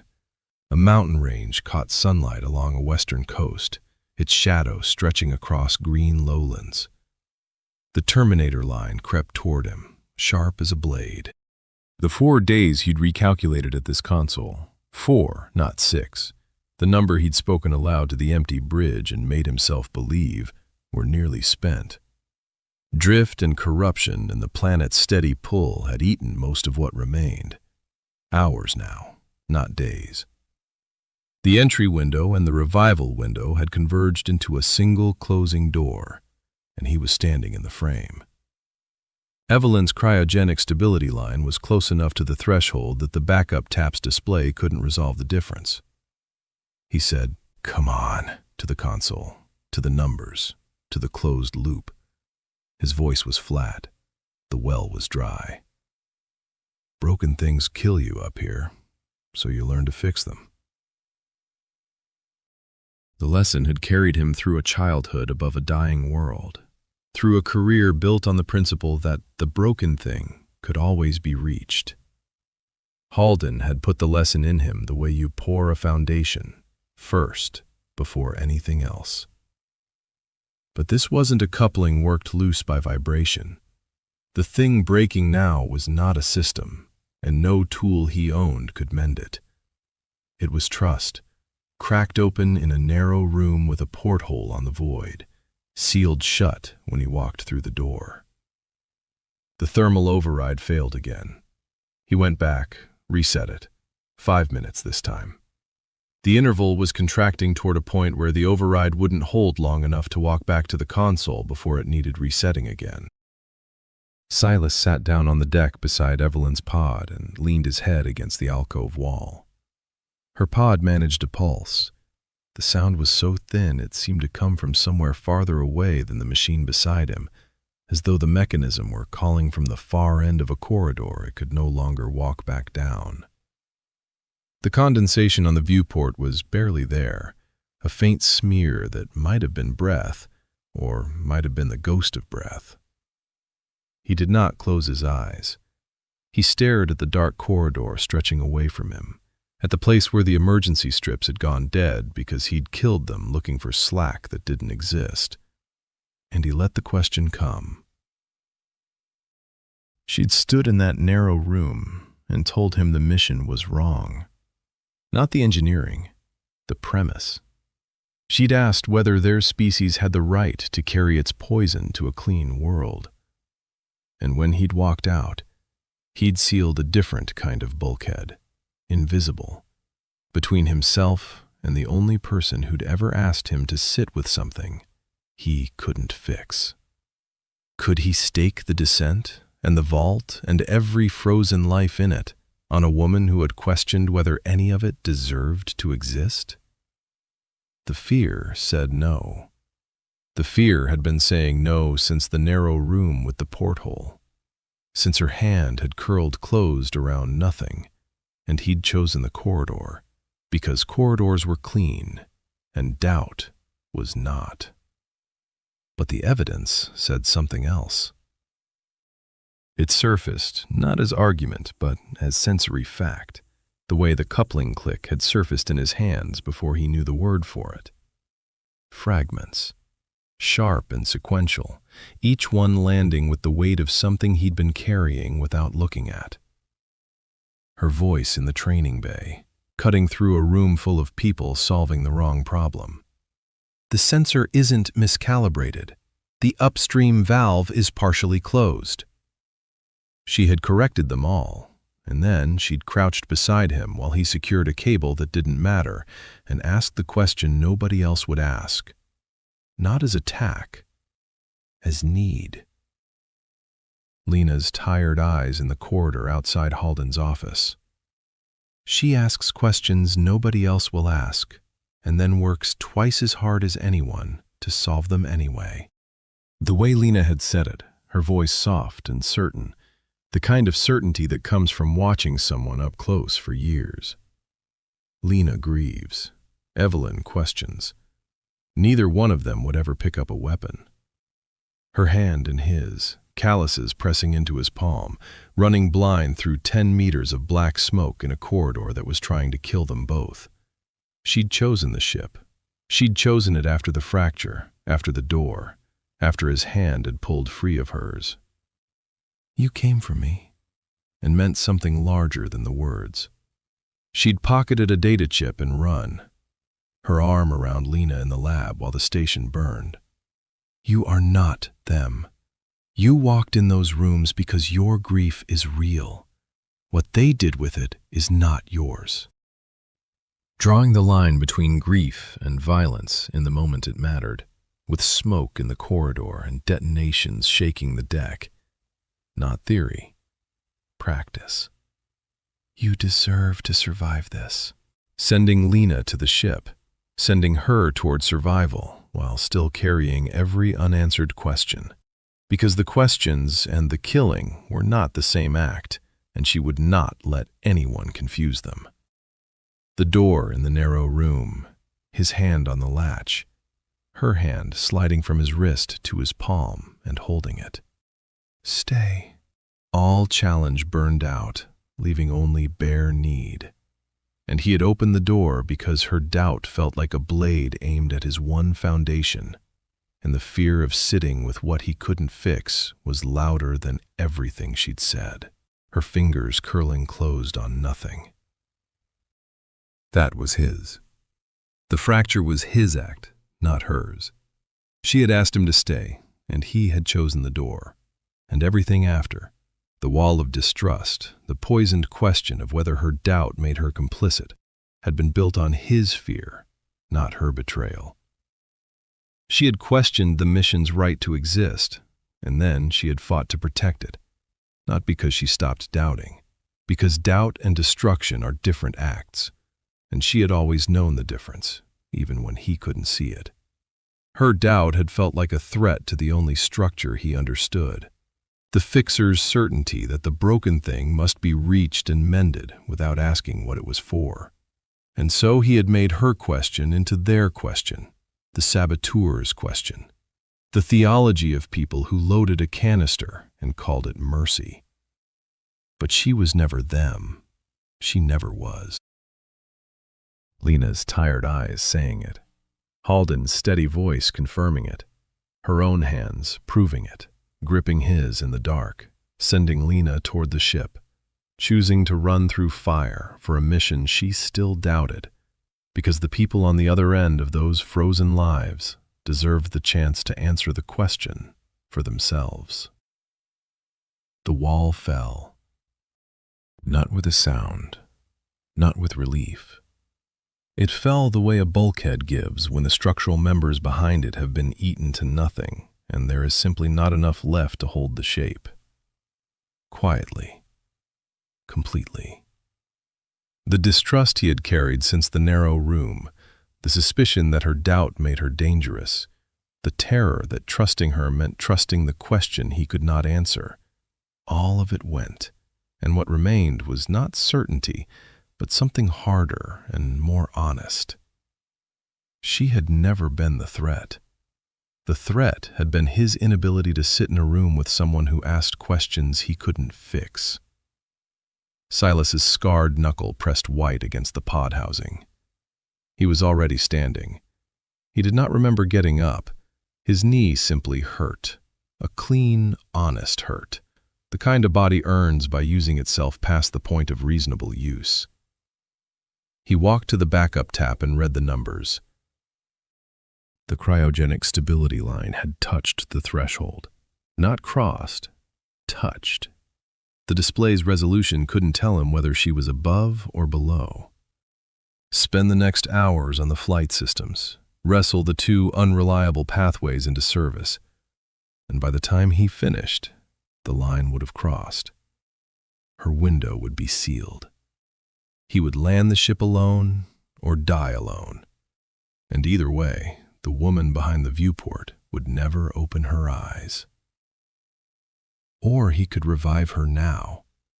Spend the margin on the sequence, bring her back, weak and uncoordinated, and blank the way he'd been blank when he'd fallen out of his own pod days ago. Fly the descent on 7 pathways with a woman whose memory would be rebuilding itself in real time, trusting that somewhere in the chaos of her returning mind lived the knowledge he needed. Trusting her. He looked at the pod. Through the viewport, her face was still, the sharp features, the close-cropped hair. Alive, barely, the distinction visible only if you watched the glass long enough to catch the faintest bloom of condensation before it vanished again. She had questioned everything, and then she had run through fire to protect it. Not because the question went away, because the question and the killing were never the same thing for her, and she would spend herself to prove it. He stepped to the pod's control interface. The initiation panel was recessed beside the diagnostic port, a simple sequence he'd avoided studying too closely because studying it meant admitting this moment would come. 3 inputs: thermal staging confirmation, neural rewarming command, and atmospheric transition. Each one drew from the pod's reserves and the auxiliary bus. Each one was irreversible. 7 pathways, not 9. Not the ship's ceiling, not the best solo odds he could wring from the hardware. He would fly the descent beside a woman whose body would betray her and whose memory would return in fragments, and the gap between what the ship could do and what the descent demanded would be filled by her knowledge, or not at all. He placed his fingers on the first control. His hand was steady. The scar across his right knuckle caught the dim light. Old tissue, earned before he had a name for it, before Halden had taught him what it meant to own the work your hands could do. This was the choice that made the name his. Not the repairs, not the courage. This, choosing the woman over the machine. Choosing to trust what he couldn't verify. Choosing to fly into atmosphere on faith and the memory of calluses pressing into his palm in a burning corridor. He forgave himself for the door he'd walked through. He forgave her for the question he couldn't answer. Neither act required words. Silas entered the first command. The pod's mechanism caught. He felt the vibration change beneath his fingertips, a stutter, then a hold. The old, failing rhythm replaced by something steadier and more deliberate as the thermal staging sequence took hold. The display beside the diagnostic port flickered, and for the first time in days, a new color joined the amber and the red. A thin line of blue, threading through the readout like a vein finding its pulse. He kept his hand on the control, his scarred knuckle pressed white against the housing. Behind the viewport, the faintest bloom of condensation appeared and held, not fading this time, not vanishing, but staying, breath by breath, as the pod began the long work of bringing her back. Chapter 10. Waking Evelyn. The thermal staging sequence took 11 minutes. Silas counted them by the rhythm of his own breathing because the backup tap's clock function had died somewhere between the 5th reset and the moment he'd killed the corridor lights. 11 minutes of the pod's mechanism grinding through a warm-up cycle it was never designed to run on dregs, each phase drawing from reserves shaved and shaved again until what remained was barely enough to keep the chemistry alive. Twice during the sequence, he left the alcove at a dead shuffle to reset the thermal override. 5-minute lease, 5-minute lease, his hands finding the controls in the dark corridor by memory, forcing the valve open, and coming back to the pod before the next phase completed. The second time, the override caught for only 4 minutes and change before the feed stuttered again. The interval was still contracting. He stood at the alcove, with one hand on the pod housing, steadying himself. The second command, neural rewarming, required a confirmation input he could not take back. The mechanism would route what was left of the auxiliary bus into the staged sequence, and the pod would either bring her up or it wouldn't. There was no partial credit. He entered the second command. The pod shuddered, not the weak, intermittent firing he'd grown used to, but a deep structural vibration that traveled through the housing and into the bones of his wrist. Something inside was working hard, working ugly, components grinding past tolerances they'd been designed to respect. The status readout flickered. Neural rewarming active, temperature gradient climbing, atmospheric transition cued. The third command was atmospheric transition, swapping the pod's internal gas mix from hibernation stasis to breathable air. He entered it and stepped back, because there was nothing left to do with his hands. 2 minutes passed. The vibration deepened, stuttered, caught again. The housing groaned where the crude mounting brackets met the bulkhead. Then he heard a sound he hadn't heard from this pod in all the days he'd tended it. A clean, sustained hum, low and steady, the mechanism committing everything it had left to one continuous push. Then it stopped. Silas leaned forward, pressing his forehead to the viewport glass. Inside, the gel had thinned from the heat, running in pale rivulets off the figure beneath. He could see her face now, clearly, the sharp features slack, the close-cropped hair plastered flat against her skull. She wasn't moving. He put his palm flat against the housing. The metal was warm, warmer than anything on this ship had been since he'd woken. He waited. 1 breath. 2. His jaw tightened until the pressure sang through his molars. Her mouth opened. It was a gasp, not the controlled inhalation of someone surfacing gently, but the raw, involuntary seizure of lungs that had forgotten they were supposed to work. Her chest heaved. The gasp became a cough, wet and tearing, and gel spattered the inside of the viewport. Her hands came up, fingers splayed, scrabbling at nothing, shaking the way his had shaken when he'd clawed free of his own pod. The same uncontrolled tremor, the same body trying to remember what hands were for. The pod's lid mechanism fired. The lid mechanism seized halfway, brackets groaning against the bulkhead, the whole housing shuddering with the effort. and then pushed through slower, rising at an angle that jammed it 2/3 open. Cold corridor air hit the warm interior, and a plume of steam rose from the thinned gel. Evelyn coughed again, hard enough to fold her forward against the restraint harness, and the sound echoed off the corridor walls. Silas reached in. The gel was warm and slick under his hands. He found the harness release by touch. His fingers knew the mechanism the way they knew every mechanism on this ship now, because Halden had drilled that into him before he was old enough to ride a growth spurt. And the buckle gave. She slumped sideways. He caught her under the arms and pulled her up, bracing her weight against his chest. She was lighter than he expected.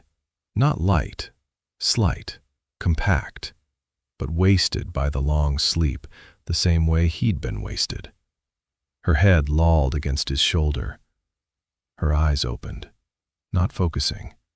The pupils were enormous, black, swallowing the dark irises until there was almost no color left, moving without direction, tracking nothing. Her lips were moving. No sound came out. Then a thin, scraping whisper that wasn't a word, just her throat testing whether it still worked. He lowered her to the deck, keeping her upright against the pod housing. Her legs folded the way his had folded. Joints and muscles that had spent too long frozen, refusing the basic premise that they should bear weight. Her head tipped back against the metal. Her eyes found the ceiling, then the dim corridor. Then him. "You're on the ship," he said. His voice sounded strange to him. He'd been talking to himself, to the dead, to panels and overrides for days. But this was different. He was talking to someone who could hear him. "You've been in cryo a long time. Your pod was failing, and I brought you out." Her lips moved again. The whisper resolved into something that might have been a question, or the shape of one without the breath behind it. "Your name is Eve," he said. A fact offered into a void, an anchor dropped into deep water with no guarantee it would catch. Her brow creased. Her eyes, still unfocused, narrowed by a fraction. "Eve," he said again, quieter. "Your name." Something moved behind her eyes. Not recognition, too early for that, but the faintest tremor of something receiving, like a signal finding a frequency it had almost lost. She coughed, gel and saliva. He held her shoulder to keep her from pitching forward. When the spasm passed, her breathing was ragged but rhythmic, and that was better than anything the pod had managed in days. "Welcome back," he said. And then, because something in him needed to prove he'd become someone worth trusting since he'd fallen out of his own pod days ago. "Atmosphere's thin, gravity's theoretical, and the heating's on a 5-minute lease. But the view's spectacular." Her eyes tracked to his face for the first time. Not through him, not past him, at him. And something in her expression shifted. Not a smile. Her face couldn't manage that yet. A flicker, though. The ghost of a reaction from a mind reaching for the surface and finding another person waiting there. He draped the foil blanket around her shoulders. It was thin and inadequate and warmer than nothing. Her fingers curled and uncurled, independent of intention, the fine motor control still locked somewhere between the thawing neural pathways and the muscles that served them. He folded the blanket's edges under her arms so it would stay. She tried to speak. Her throat produced a sound like tearing paper, and she winced and tried again. What came out was a single syllable, broken and aspirated, that might have been "where," or might have been "why." "On the ship," he said, "headed for a planet. The rest can wait." Her eyes moved past him, down the corridor where the only illumination was the backup tap's glow and a residual luminescence that wouldn't last.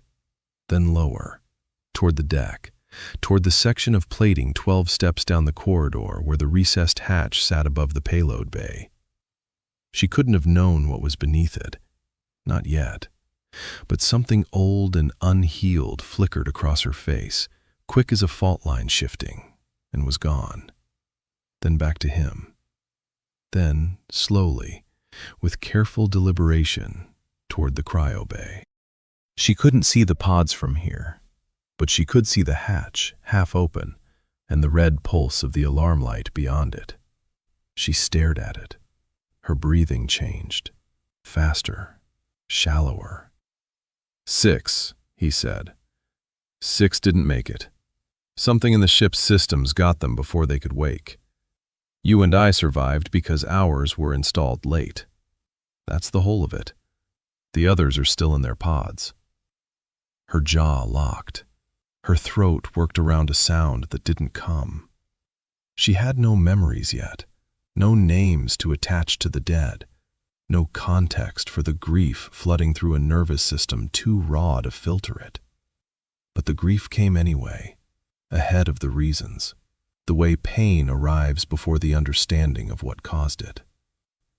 Her eyes went wet. He didn't touch her. He remembered his own first hours, the dead faces through the viewports, the word sorry he'd whispered to people whose names he didn't know. She needed to feel it without someone trying to fix it. After a while, her breathing steadied, not calm, controlled. The rhythm of someone who had decided that breathing was a task she would perform whether her body agreed or not. She looked at him again. Her gaze was sharper now, the pupils contracting, the dark irises emerging. She studied his face with surgical precision, deliberate, measuring attention turned on a man covered in dried gel and days of accumulated damage, with stubble on his jaw and shadows under his eyes. Her mouth opened. What came out was 2 broken sounds pressed together. Sigh. And then, without a breath between them, the start of something softer. Half his name and the beginning of an apology fused into one devastating fragment that said everything her body couldn't. He closed his hand over hers.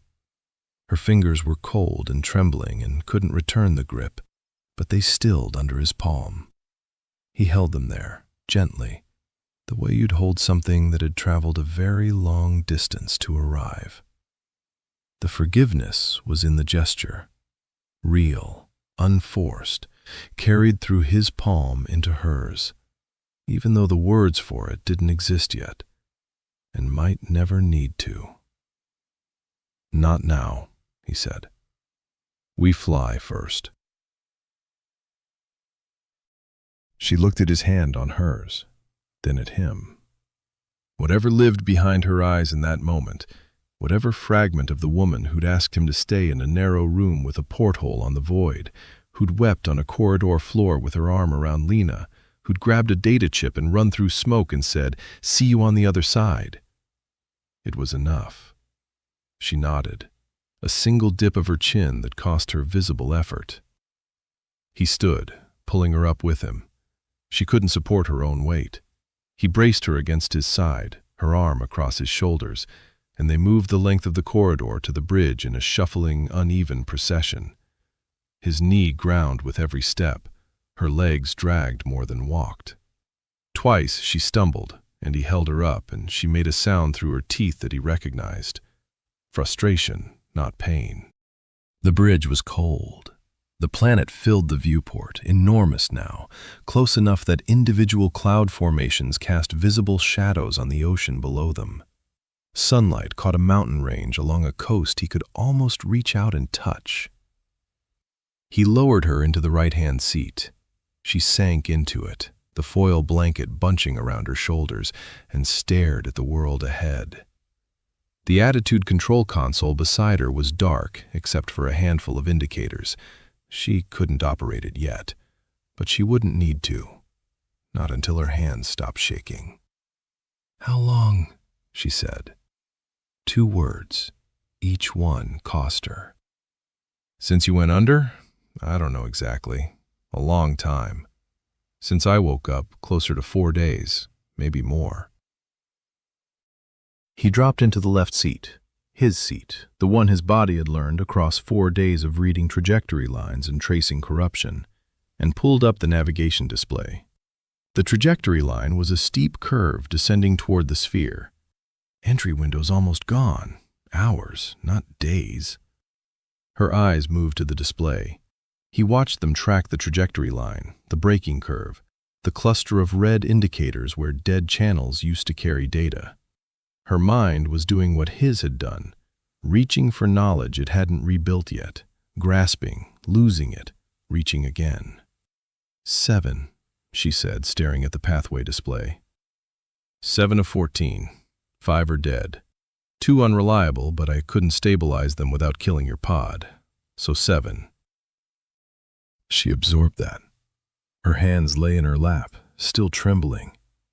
She lifted one toward the console edge, and it stopped halfway, her arm shaking with the effort of emotion that should have been trivial. She lowered it back down.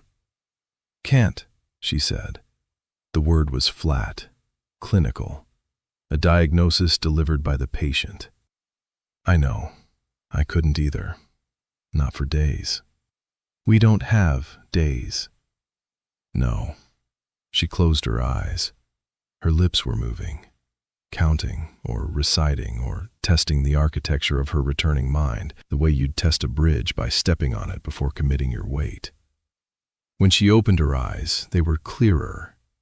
Not clear, the pupil still too wide, the focus drifting at the edges, but something behind them had organized itself. She looked at the trajectory line. Entry profile, she said, then stopped. Her brow creased, and she pressed the heel of her palm to her temple, hard, as though she could force the information through by pressure. Angle. The angle has to be... She trailed off, shook her head, tried again. 31 to 34 degrees. Silas checked the display. Current approach angle sat at 29 and change, outside her window on the shallow side. Correctable, but only with the attitude thrusters he had, and the margin was tight enough that a 2-degree error in either direction would mean burning up or skipping off the atmosphere like a stone. The override alarm chirped from the corridor behind them, the thermal feed dying on schedule. He didn't move. 4 minutes, maybe less. 31 to 34, he repeated. That's the viable corridor? For the cargo. Her voice cracked on the second word, and she swallowed. The vault can survive. It's built to survive. But the shock mounts have limits. Steeper than 34 and the deceleration spike exceeds the cradle's dampening. Shallower than 31 and you skip, and the second approach has no propellant budget. What about thermal loading? She opened her mouth. Nothing came out. Her eyes went distant, and he watched the frustration tighten her jaw as the answers slipped away like water through fingers she couldn't close.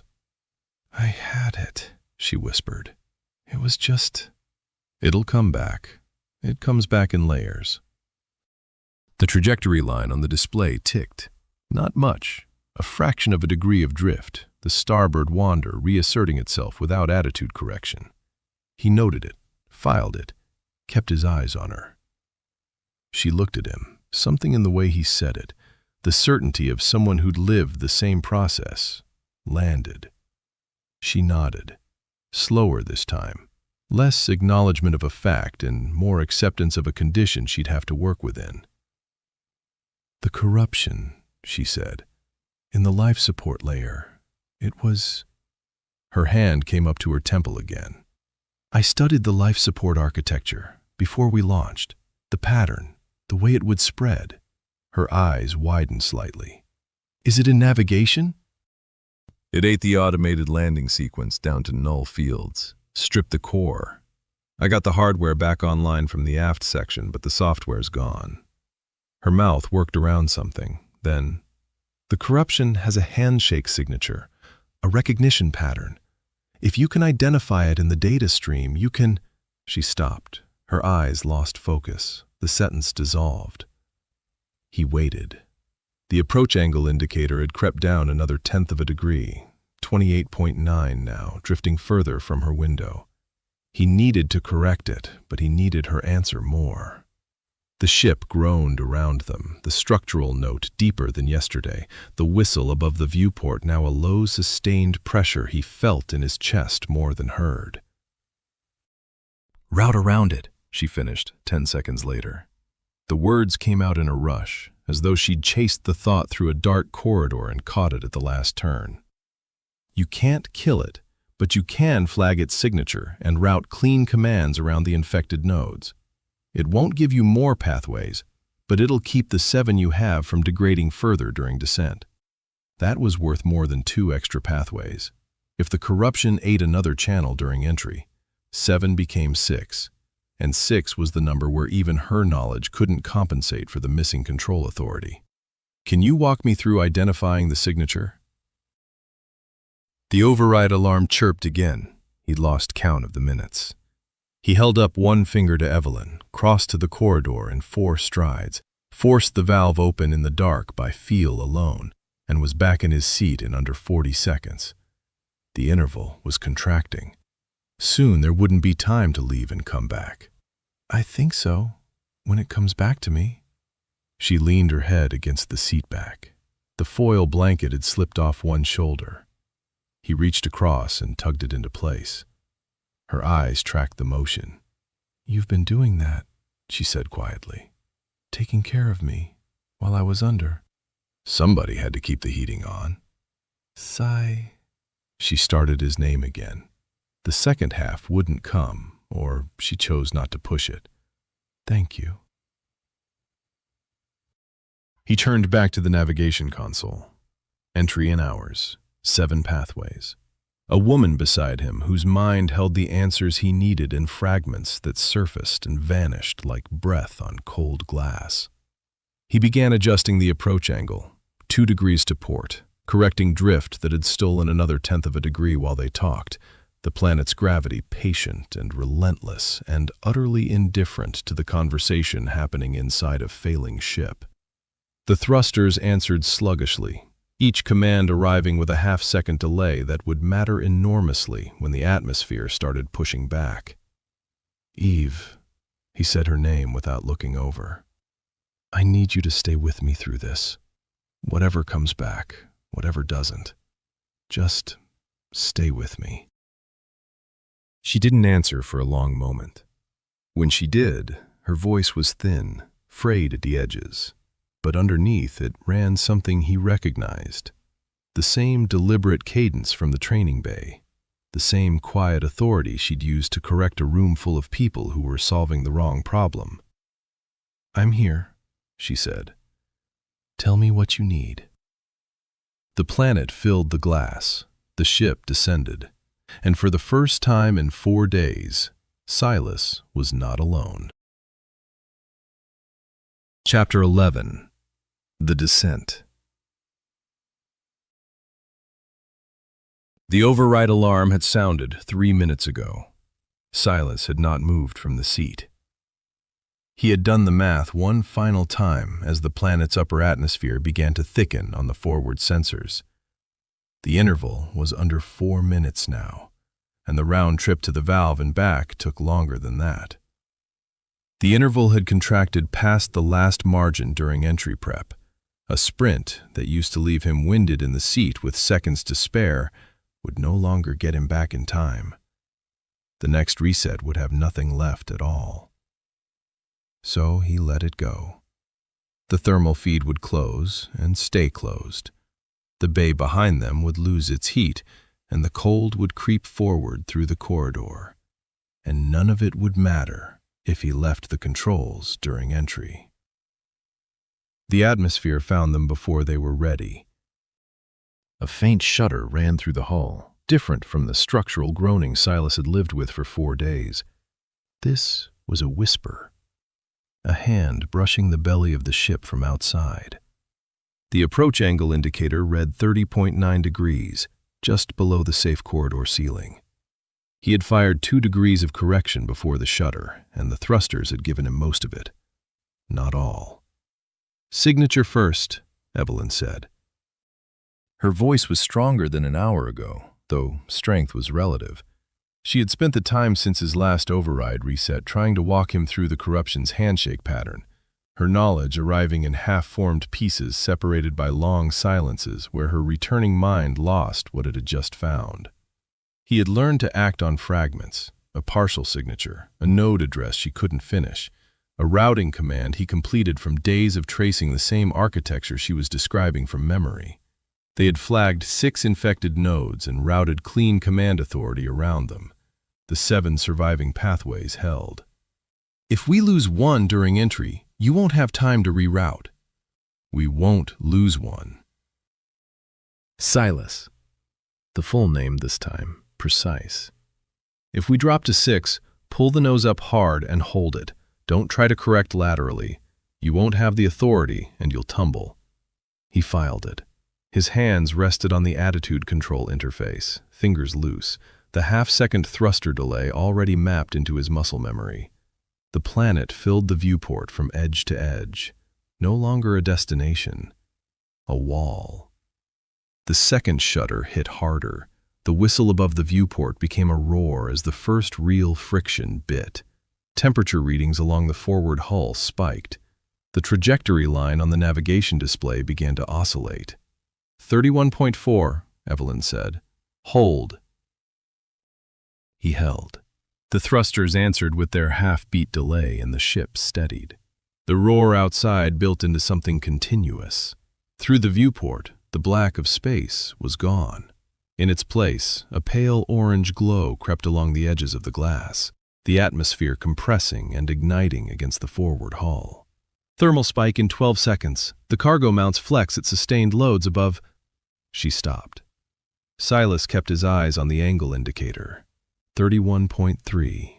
Holding. The orange glow brightened toward white. He counted. 1, 2, 3. Eve? Nothing. He glanced right. Her mouth was open, lips shaping a word that would not come. Her eyes had gone somewhere else. Not unconscious, not absent, but locked. A neural pathway carrying her voice had simply failed to fire. The thermal spike arrived at 8 seconds. The entire ship rang like a struck bell, and the angle kicked to 31.8. Silas shoved the port thrusters hard. The delay stretched into forever. The angle climbed past 32, 32.3. 2 degrees of margin before the deceleration spike exceeded the cargo cradle's design limits. The hull screamed.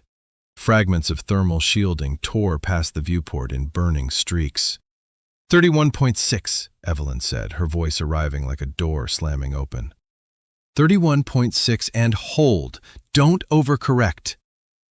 He pulled the thrust back 2/3. The angle steadied. 31.7. Close enough. The burning outside intensified until the glass itself seemed to glow, and the structural groaning became a sustained, grinding howl. "I'm here," she said, reading his silence. "I know." The ship bucked, a hard lateral shove that threw them both against their harnesses. The starboard drift was back, the planet's rotation and upper atmospheric winds conspiring against the crippled navigation. Silas fired the port thrusters in 3 rapid bursts, counting the delay between each. Angle, 31.5. "Wind shear in," Evelyn started, her right hand pressed against her thigh, fingers digging in. 30 seconds, maybe less. The approach profile for this mass. She squeezed her eyes shut. The sentence died. When she opened them again, whatever she had been reaching for was gone. "Bank into it, not against. Trust the hull." "How far do I bank?" 15 degrees, maybe 18. "Which?" 15. He banked 15 degrees to port as the shear hit. The ship slewed sideways with a sound like tearing metal, every loose object in the corridor crashing against the starboard bulkhead. His harness dug into his collarbone. Evelyn's foil blanket ripped free and vanished into the back of the bridge.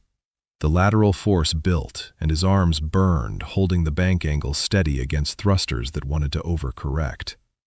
Then it passed. The ship rolled level, Angle 31.3. Heading still viable. Good, Evelyn breathed. Good. That was... The big one should be passed. Smaller corrections from here until... A channel dropped. The navigation display flashed amber. Pathway 6 went dark. The corruption's handshake had found a route around their flags, or the physical stress of re-entry had cracked a connector somewhere in the ship's spine. 6 pathways. Pull the nose up, she said instantly. Hard. Don't correct laterally. He pulled. The thrusters fired with their maddening delay, and the angle climbed. 32, 32.4, 32.8. The deceleration force pressed him into his seat, his vision narrowing at the edges. Beside him, Evelyn made a sound through her teeth. Not pain, but the effort of staying conscious against the G-load her newly revived body was in no condition to withstand. Route around! She fought the G-force for breath.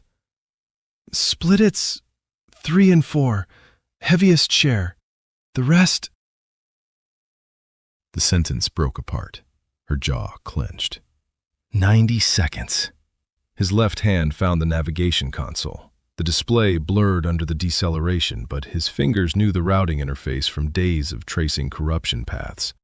He redistributed 6's command authority across the surviving channels, weighting 3 and 4 with the heaviest share. The display updated. 6 pathways, each carrying more than it was designed for, 3 and 4 running hot, the whole arrangement borrowed, temporary, a bandage over a wound that would reopen. 90 seconds, he said. Make them count. The angle was high, 32.9. He eased the nose down, feeding corrections in small, measured pulses the way Halden had taught him to seat a coupling. Patient, deliberate, feeling for the click. 32.5, 32, 31.8. The burning outside shifted from white to deep orange as they descended through the thickest atmospheric resistance into the denser air below. 60 seconds gone. Angle, Evelyn managed. Her voice had thinned to almost nothing. Descent rate. Bleed it before the lower bands. The cargo can't take above... She got a number wrong. 200 meters per... No, 20 meters per second. The correction came in a single, ragged gasp that was half sob. The wrong number survived only an instant before her failing mind clawed back to clarity. Her hands were shaking. Silas's fingers had hesitated on the controls. A fraction of a second, no more. And then the right number landed, and he committed to it. I'm sorry, the numbers are... 20. I've got it. Stay with me. 90 seconds expired. The reroute held. Barely. 3 ran hot, its load indicator pulsing amber at the edge of red, the channel carrying more than it was ever built to carry. The display flickered, but did not shed it. 6 pathways. The floor Evelyn had named. The controls went soft under his hands. Not dead, but degraded. Every command arriving through overtaxed channels that turned crisp inputs into sluggish approximations. He flew anyway. The descent rate was too high. He fired the forward braking thrusters in a sustained burn that ate into propellant reserves he could not calculate and did not care about. The deceleration spiked. Evelyn's head snapped forward against her harness. Her eyes were open, but her pupils had contracted to pinpoints against the force. The velocity bled. Slowly. The orange glow faded to a haze of superheated air, and then, through it, he saw color. Blue. Green. The curve of a coastline. Mountains. They were below the ionization layer, falling through real atmosphere toward a real surface. And the ship had no wings, no landing gear, no automated anything. Just partial thrusters and 2 people. Evelyn, I need descent rate." She said nothing. "Evelyn." Her lips moved. Nothing came out. She was gray around the mouth. Her hands had stopped shaking because they had stopped moving entirely, pressed flat against her thighs in the posture of someone holding themselves together by will alone. He watched the velocity indicator. The numbers were slowing. He fired the braking thrusters again, shorter bursts now, conserving what was left. The ship dropped through cloud cover and the viewport widened out, then cleared, and below them spread a valley. Green, wide, a river catching sunlight, mountains on 3 sides. 31 degrees, Evelyn said suddenly, her voice arriving from somewhere deep. "Hold 31, nose up 2 degrees before ground contact. Flare, like landing a... The word escaped her. "Nose up, 2 degrees, last second." "I hear you." The ship hit a thermal updraft and lurched upward, then dropped hard. Something in the aft section let go with a sound like a cannon shot. The bridge shuddered violently. The right-hand console beside Evelyn exploded in a shower of sparks. She flinched, arms coming up, and a piece of hot casing struck the headrest inches from her face. The attitude control routing through that panel was gone. Not a pathway lost, but the physical wiring between console and thrusters severed by the blast. The thrusters went from soft to nearly dead. He had forward braking and one lateral quad routed through the navigation console's backup channel. That was all. Below them, the valley floor was rising. The ship was not flying. It was falling in a direction he could influence. He looked at Evelyn. She was bleeding from a cut above her left eye. The blood ran down through her brow, and she did not wipe it. Her pupils were blown wide again, enormous and black. But behind them lived something he had seen once before, in a station corridor, sitting on the floor beside a woman who could not stop weeping, her face wet, her jaw set, her eyes holding not doubt, but refusal. She clawed back enough breath for a final call. Not the 2-degree flare, that was already given, but the thing beneath it, the thing that mattered more than heading or angle or whether they lived through the next 10 seconds. "Protect the..." The forward hull section tore away. The sound sheared her voice in half, metal separating from metal at speed, the atmosphere clawing through the gap, and whatever syllable she had been shaping, the hard consonant still forming on her lips, was ripped out of the air between them. Her body gave out in the same instant, chin dropping to her chest, hands falling open in her lap. Not dead. He could see the shallow, bird-quick rise of her breathing, but spent. Everything she had left had gone into a call the ship's disintegration had cut in two. The bridge viewport cracked from corner to corner. Wind screamed through the breach. But he knew. The broken fragment was enough. Protect the core. He completed her word from instinct and from 4 days of standing above that blue light, feeling its pulse through the deck plates. She had given him the shape of it, the first sound, the direction of her mouth, the weight of what she was reaching for, and he filled in what the hull had torn away. She had answered the question.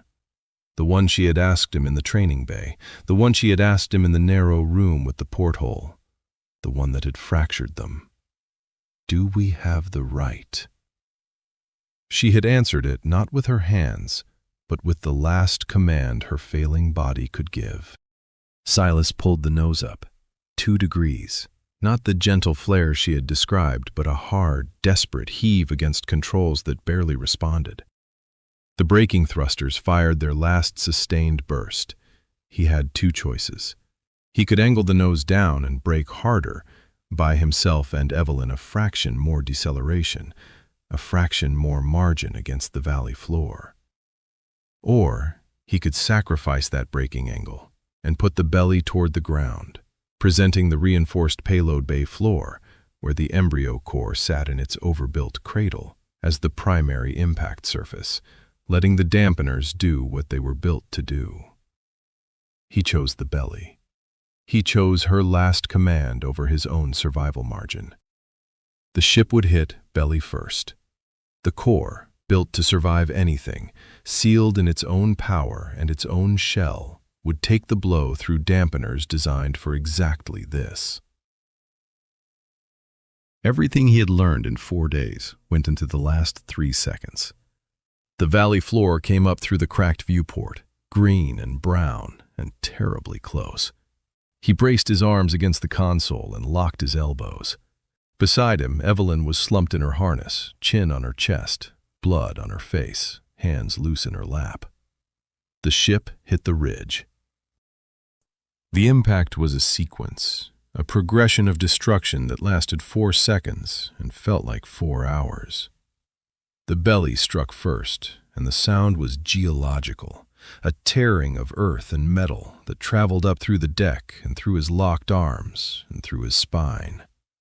The ship slid.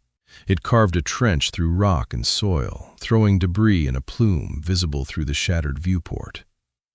The bridge buckled inward from the left side. His console crumpled toward him, and he pulled his arms back barely in time. Something struck his right shoulder, and his arm went dead from the elbow down. The slide slowed. The ship ground to a halt at an angle, canted 15 degrees to starboard, with a final shudder that rattled every remaining bolt. Then silence. Not true silence. The ticking of cooling metal, the hiss of atmosphere bleeding from a dozen breaches, a distant crackling that might have been fire. But after 4 days of alarms and groaning steel and the roar of atmospheric entry, it sounded like silence. Silas sat in his harness, his right arm hanging useless, his left hand still gripping the attitude control that no longer controlled anything. Through the cracked viewport he could see blue sky, and below it a slope of churned earth descending into a valley full of green. He turned his head. Evelyn was breathing. Shallow, rapid breaths that moved her chest in small, bird-like increments. Her eyes were closed. The cut above her eye had stopped bleeding, the blood drying in a dark line down her temple. Her hands lay palm up in her lap, the fingers slightly curled, as though she had been holding something and let it go. He reached across with his left hand and found her wrist. The pulse beneath his fingers was fast and thready, but present. Eve. Her eyes opened, unfocused. She looked at him without recognition for 2 heartbeats, then 3. Then something behind her eyes reassembled. She saw him. Did we? We're down. She tried to lift her head. It fell back against the headrest. She tried again, and this time it held. Through the cracked viewport, she stared at the sky and the valley and the churned ridge beneath them. Her mouth opened and closed. No words came. Silas released his harness with his working hand. The buckle fought him. He won. He pulled himself upright, using the edge of the destroyed console, and his right arm screamed back to life. Not broken, but deeply bruised, a purple-black ache from shoulder to elbow. He tested the hand.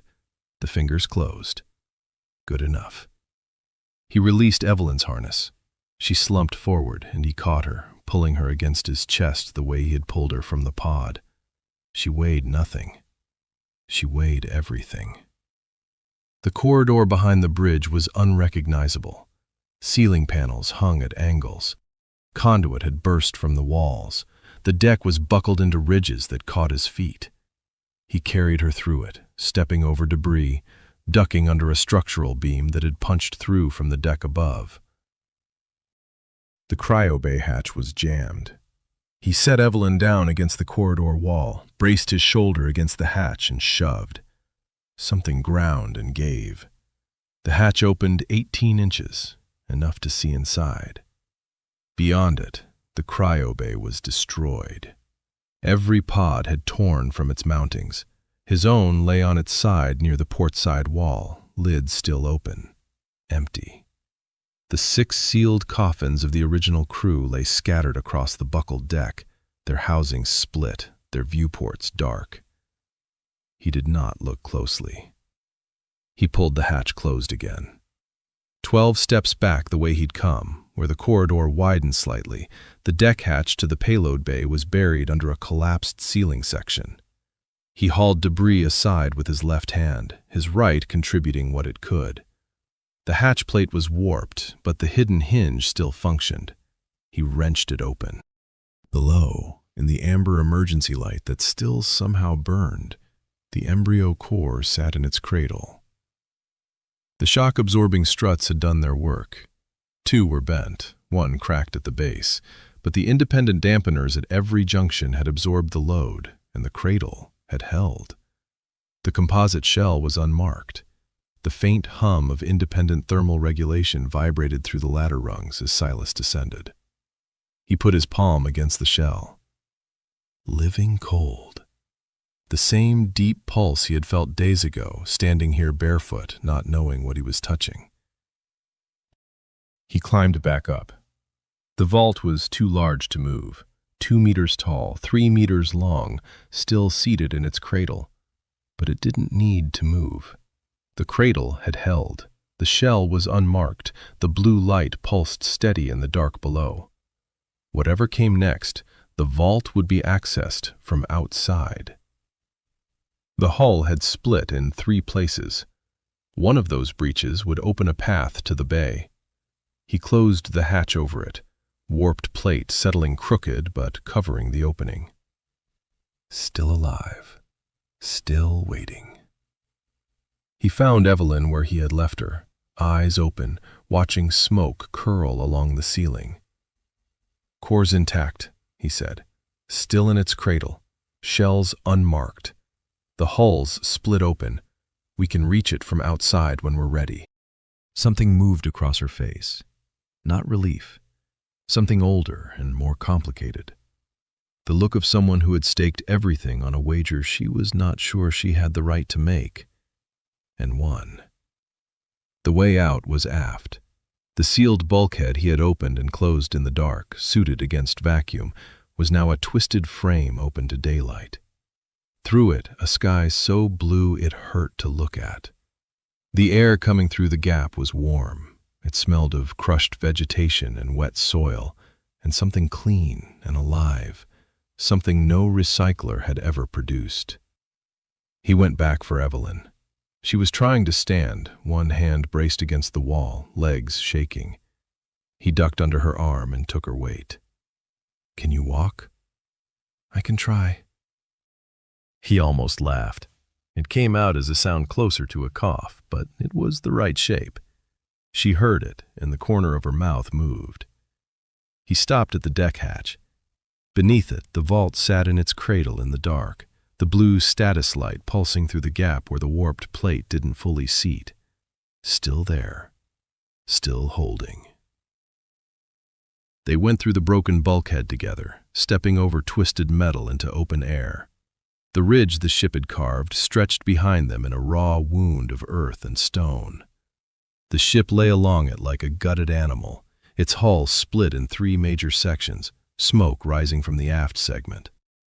Technology that had crossed the distance between stars lay scattered across the ridge in pieces too small and too broken to ever function again. Ahead, the ridge sloped down into the valley. The river wound through the green floor, catching afternoon sunlight. Trees, actual trees, not hydroponics, not station-grown, covered the lower slopes in dense stands that shifted in a wind he could feel on his face. Silas stood on the ridge with Evelyn leaning against him, her arm across his shoulders, his arm around her waist. His knee ground with every shift of weight. His right arm throbbed.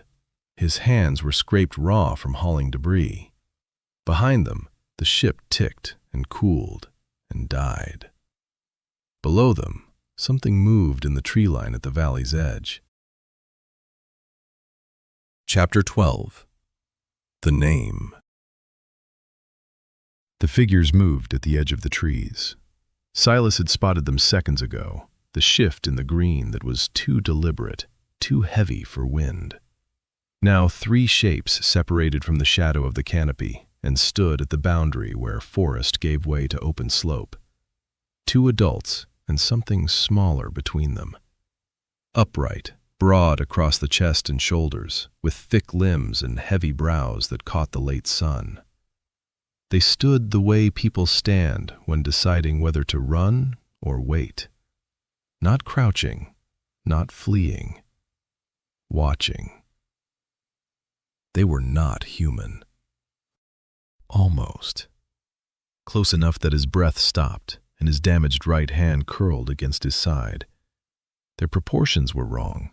Torsos too long, arms heavier, heads set forward on thick necks, and they held themselves with a low-centered gravity that belonged to something older than anything he had a name for. But their eyes tracked him and Evelyn across the distance with an intelligence he could not mistake. The smaller one shifted behind the nearer adult's leg, a gesture so familiar it made his throat close. Evelyn's weight shifted against his shoulder. She had seen them too. Silas. Her voice was thin, scraped by everything the last hours had cost her, but steady beneath the damage. I see them, he said. The larger of the 2 adults turned its head, tracking something in the valley below. A bird, maybe, or the smoke still rising from the aft section. It turned back. Its gaze settled on them with the patience of something that had never needed to hurry. One of the adults raised a hand. Not a wave, a flat, open palm held at shoulder height, fingers spread, held there for 3 seconds before lowering again. Not greeting, not threat, but acknowledgement. The recognition of one living thing by another. They're not afraid of us, Evelyn said. No. He looked at her. The cut above her left eye had dried to a dark line along her temple. Her skin was gray from exhaustion. She leaned against him because her legs would not carry her alone. Her eyes, though, her eyes were open and clear and fixed on the valley below with an expression he had never seen on her face before. She was looking at the valley the way Halden used to look at a coupling that had finally seated. Eve. She turned to him. The short form of her name still sat new between them, offered first at the pod when she was gasping and blind, used only a handful of times since. The core is intact, he said. The gestation units inside it. Everything it was designed to carry. Everything it was built to do. She nodded. Her chin dipped once and held. I know what the cargo is, Silas. He waited. The wind came up the slope and moved through her close-cropped hair and pressed the foil blanket against her shoulders and carried with it the smell of the valley. Grass and water and the mineral scent of turned earth. Things he had never smelled outside a recycler's approximation. The embryos are a founding line, she said.